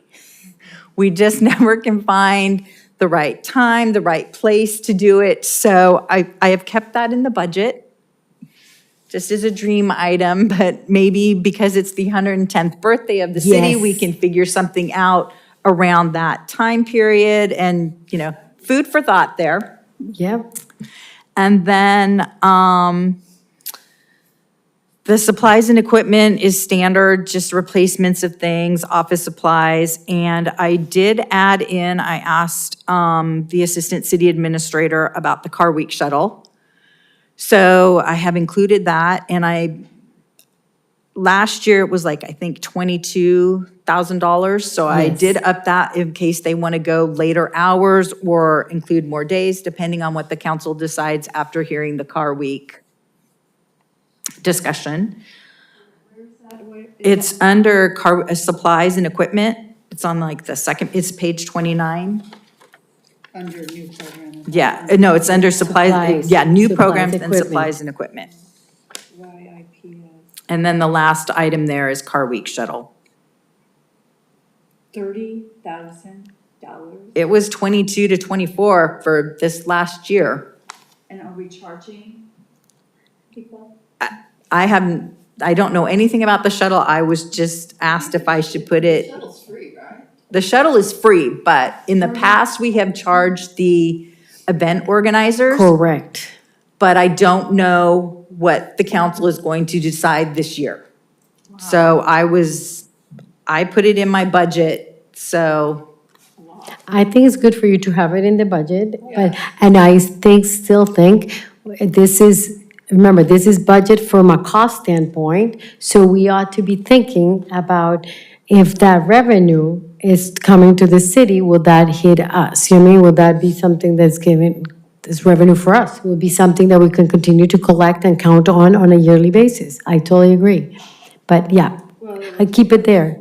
Yeah, I know. Next month to be able to. And then the last one there is the farmer's market. We provide them with a fee to run the market and the third Thursdays. And then we have advertising, just to put ads in the pine cone. So then you have a breakdown at the bottom of how each one, you can see what was proposed for 25, 26, what we are at as of the end of like last week, and then what the total budget will be for this coming fiscal year. So comments, questions for Leslie on the budget? Because I have to tell you, if I were to offer you my first comment, and this was my first thing when I reviewed it, is like, I want this year to be like a explosive year, if I can call it, like something that we can celebrate a birthday. Like do it nicely, elegantly, but in a way that it denotes a big celebration. So that was my first question. Do we have enough in the budget to have the holiday, Halloween / really birthday celebration, that we can highlight places in the city, do a scavenger hunt, or take people dressed in costumes and walk around town to the more important locations? I mean, this is me thinking like Williamsburg kind of scenario, but I was thinking, is there something like that that we can bring that beautiful spirit of 110 years? You know what I mean? That would be my thing about the budget. You know what I mean? I don't know how you are thinking, but I wanted to put this in your I in your agree. hands. Yeah. Yeah? Yeah, this is an important year. We should celebrate it. We should go out a little more, yeah. I'm definitely right there too. I think that we can do a number of things and try to get more people to come into these events, especially if they're family friendly. I'd like to see us bump it up for the Halloween parade. I'll never forget the year that we were celebrating and we had the Clydesdale horses with the stagecoach and Clint Eastwood in his rawhide suede jacket. It was, I don't know how much that cost. Ka-ching, but. And that was a whole nother committee that Oh, put that that- on together that I was on, and that was a big production. We had That was someone over a year produce of it. planning. Yeah. Yeah. Plus that started like years before Yes, it the did. 100th birthday, but we can go a little bigger, but not that big. Okay, so maybe, here's what the thought, and I'll have to read what Katie sent me on budget, so I just want to make sure that I read it, okay? But aside from that, maybe let's think if we can create, not that we have a big commission anyway, but if we can create a little committee within our Community Activities Commission to plan for the 110th birthday, that we can come up with ideas and something to start drafting, especially the artsy type and the creative types, to start thinking about something, because, look, a parade, since it's Halloween, we do it at the same time, but that's why I was thinking like a walkthrough with lanterns and candles into the big important areas of the town. This is me thinking like visit City Hall and blah, blah, blah, blah, because it's Halloween, so we can even have ghosts and things. I mean, just a thought, but that was me, kind of like having a massive walk on the city. That was me, but that's my creative nature. You see, it's not as good as the artist that I'm sitting here with. But if we can create a group like that, like it's like a committee, like 2 members of the commission plus other members of the city, because we cannot be more than 2 of us sitting on one of them. So think about it, give it some thought, and maybe you all we all can decide who should make that commission, or if not, I'll assign you already. No, I'm just kidding. But then let's reach out to the public, and maybe we have a couple members of the public, like Cindy with her experience with old stuff in the city or things that happened in the city a long time ago. I mean, things like of that nature. That would be my thought about enhancing our birthday. So let me just read what she said, and I'll open it up again to comments and maybe to the public comments as well, just to make sure. She says, I would love to see us continue looking for ways to enhance existing city events and perhaps reflect that priority in the budget where possible. For example, investing in improved sound for the pumpkin roll, increasing activations and engagement elements for the tree lighting and other events, and generally elevating experiences that already bring strong community participation. Okay, that's from Katie's comments. So I'm going to open it up to the public and see if anybody, I guess Cindy is online, see if she wants to offer some comments. Cindy, can you hear us? Yes. Go ahead. She's laughing. Thank you very much. I just, as you were going through the list of all the events, and I'm thinking, you know what I really, really love is Breakfast with the Bunny. It is so yummy to eat. Those pancakes are great, and it's a wonderful way to sit down with people that you've never maybe met before and get to know them. And it's a whole family event, so that's really a lot of fun. As you were going through the whole list, Leslie, I kind of drifted off thinking of a few other things, but anything that emphasizes the history and character of Carmel and supports that vision is really wonderful. And I think there's become a kind of a recognition that Carmel really does have a character and always has had, So we need to support that and supporting things for the residents overall. So those are my only comments, but thank you so much for all that you're doing. Thank you, Cindy. Thank you, Cindy. We appreciate your comments. Okay, so any more discussions you want us to go? Can we offer comments to Leslie? Thank you. Go ahead, Ellen.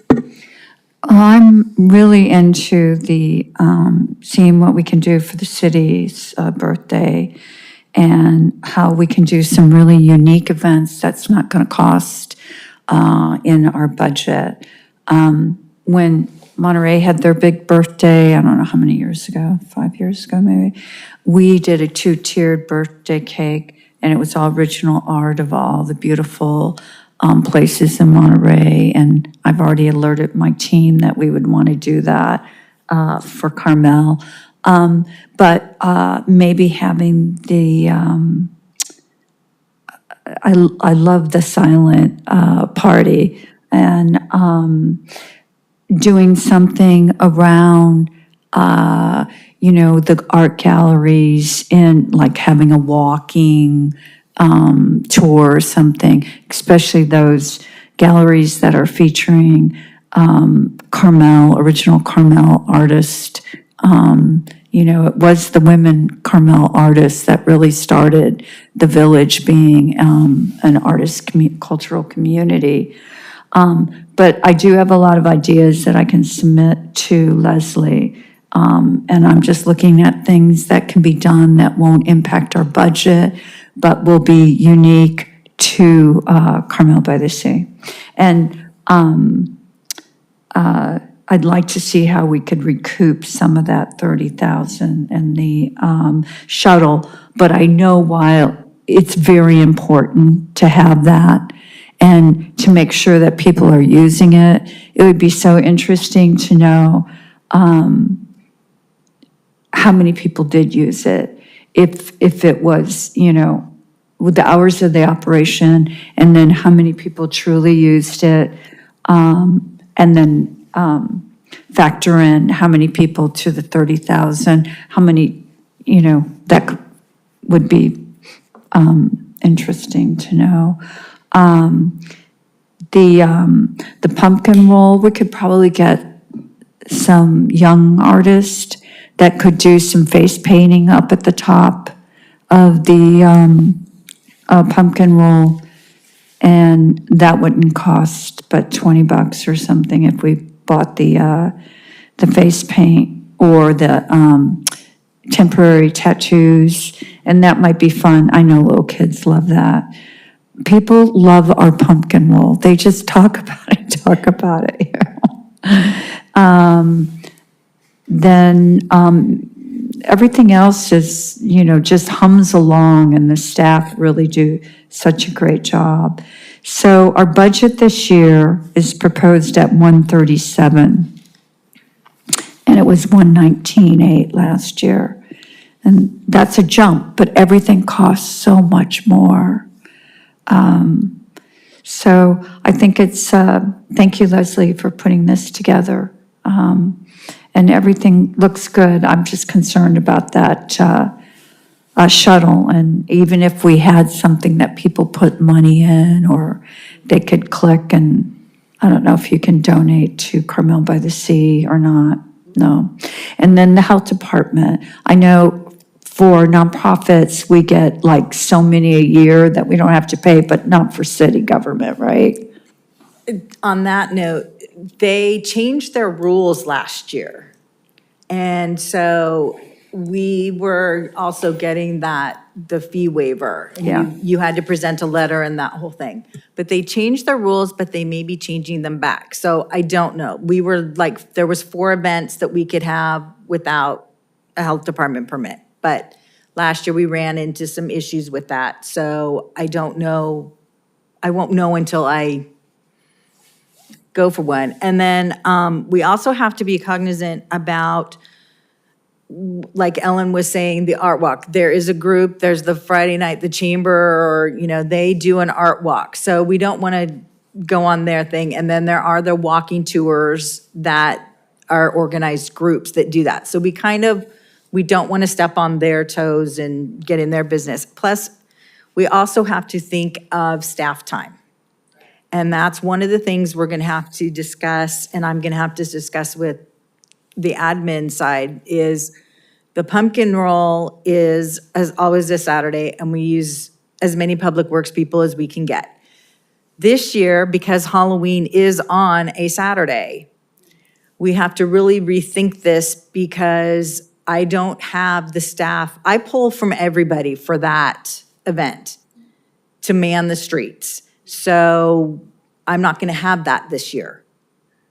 So we'll have to figure out volunteers, or maybe we have the parade on Friday. I'm just throwing things out here. We have the parade on Friday and then the big birthday celebration on Halloween itself. So we separate the two things. So it's just things we need to start thinking about to get us through. No, it's a Saturday this year. That's why it's going to be such a big celebration.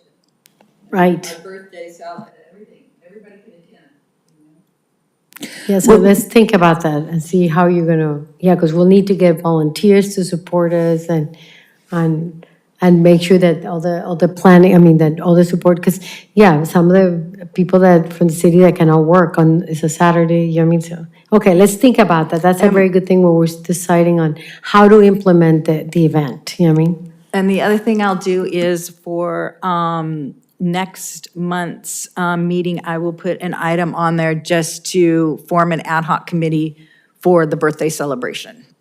Let's do that. That would be great. Mhm.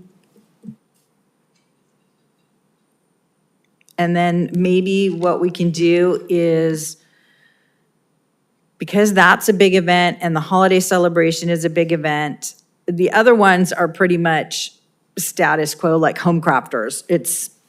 We can add something to it, but we don't really want to change it up that much because it goes very smoothly the way it is set up now. And then the pumpkin roll, we all know what that, but the two that we always talk about are the holiday celebration and the birthday celebration. So maybe what we can do is we can start discussing those events, and maybe we do ad hoc committees for each one, or that, but something to think about. So I we think that's a can- great idea, because since we're trying to elevate them and make them kind of memorable, like as you have memories from prior ones, you know what I mean? Let's think about that. And I love the idea, maybe next month when we have the whole commission, or everyone here, maybe we can have form ad hoc groups with two members of the commission, plus we can ask the public to see who wants to join either one in the planning or in the idea generation, and then go forward with the implementation, you know what I mean? And get your thoughts. I think that's great. And I think that anything like when I was saying the art walk or any, get those groups that do that to tie in with and that would work, and we wouldn't have any extra fees. Judy, you have any comments No, I on the was just going to budget? say, when you put the ad hoc together, maybe not only a couple of commissioners, but you can reach out to Chamber, you can reach out to CRA, all these groups that want to participate. So Yeah, and we that should reach everybody has a business- voice in it. Like business partners, Yeah, yes. exactly, community Right. members, Right. I totally agree, I Yeah. totally agree, yeah. And then we can do something that is memorable. I think this is a year we cannot just go through it. I mean, we have to make it more Because memorable. that's how the 100-year was. I mean, it was from all the groups, CRA, I mean, everybody was all together working on that one, so. And Leslie, as we think about that, double check your budget, make sure that at least with this idea that is gonna be an enhanced event, see if you feel comfortable with the budget, or if you, because I'm okay with what you're I suggesting. can add numbers, I just can't guarantee that that's what we'll get. No, that's true, but think about it more or less about possible other scenarios of other things that you may need, and maybe put them in there so that you feel, and we'll go forward and we will pitch it like is a different year this year, because we're gonna do it with a little bit of more caliber and engagement from the community and everybody else. So, and see what you get, maybe for those two events. That I Okay. can do. Perfect. And I don't think we need to vote on your budget. I think we Not- just give us an update right now. Yeah, not We'll at have- this moment. This was just so you can think about it. Yeah. And if you come up with any ideas, or if you think of anything, just send me an email. And then next month, we will come up and we will adopt the budget so that it is prepared to go to the finance department and then to the council. And we'll go from there. And then we'll set up the ad hoc committees and that. Perfect. Yeah, so let's make sure that hopefully we can all be here to vote on the budget, you know what I mean, which it will be next month. With that in mind, I appreciate all the work you put here. Leslie, really appreciate it. I think you have some events that are very well-run, that are almost like run almost on self-driven control, but of course, that's not the case, you know what I mean? But I love the fact that we're putting the effort on the key ones, so I'm happy with that. That takes care of the last item on the order of business. But I have one last item to ask, and that is next month, and I did check with Commissioner Enea to see if that will work for her. I was hoping we can move our meeting to March 3rd. Will that work? That's the Tuesday before. We'll make it a special meeting versus a regular meeting, because unfortunately, I have to travel on March 10th. I'll be on a plane. So I would appreciate if we can move it to the 3rd, if that works with all of you. I'll be out of town until the 10th. Oh, I'm gone. and the 10th you will be here? I'll be back about 5 PM. Oh, because you missed the 10th. Yeah, I'm gonna miss the 10th. And I will miss the 10th, if I cannot do it the 10th. What about you? Can we do the 3rd? Because Katie can do the 3rd. I could do the 3rd. We'll have to ask Jeff. You will be out of town, right? I'll be out of the country. Now, if somebody wants to come and see where I am and I could do Zoom, okey dokey, Cabo. What about you, Judy? It's iffy if I can do the 3rd, I'd have to.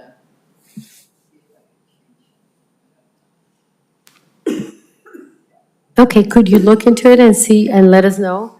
And, because I guess, because since Commissioner Martin will be out on the 10th and on the 3rd. We cannot count, she will be on travel both days, so we cannot move it anywhere else. So. Like the next week would be great, the 17th. I will not be here. Patrick's Day. No, I will not be here. You see, that's when I'm out, because I leave the 10th. So, okay, And then the following week I can't be. right. Katie could do the 3rd. I don't know if she could do the next week either, so let's shoot for the 3rd and see. Judy, you let us know, and then we'll reach out to Jeff and see if he can do it. Leslie already checked on the chamber. The chamber is available, so. Do we have to do it on a Tuesday? Actually, you travel on the 3rd? No, I'm traveling next Monday and I'll be back on the 10th. Ah, okay, next Monday, okay. Okay, well, let's stay where we are for now, I guess, and we'll see. Will you travel on the 10th and when do you get back? Oh, I get back like in April 1st. So, okay, let's shoot for that, and then if not, we'll look for other alternatives. And maybe we can, basically, if we have idea of the agenda, we can get your thoughts before, like we did with Commissioner Enea today. Oh, yes, yeah. I Yeah, can do that. perfect. Okay, Can I listen on Zoom but not participate? yes, you can. You can do that, you just can't participate. Yeah, I mean, unless you notice that you're wherever you are and that, but it becomes more challenging and difficult, but yes. if you participate. If you just listen, if you're not acting as a commissioner with vote. And you can't rights. send chats or emails or anything like that. Yeah. And it doesn't count as having a quorum. Right. You can still see what we're doing, yes. Okay, so with that, I guess anybody else, any other comments? No. Wow, I'm gonna call the meeting to order at 11:57 a.m. Thank you, Cindy, for your support. We appreciate you being here with us.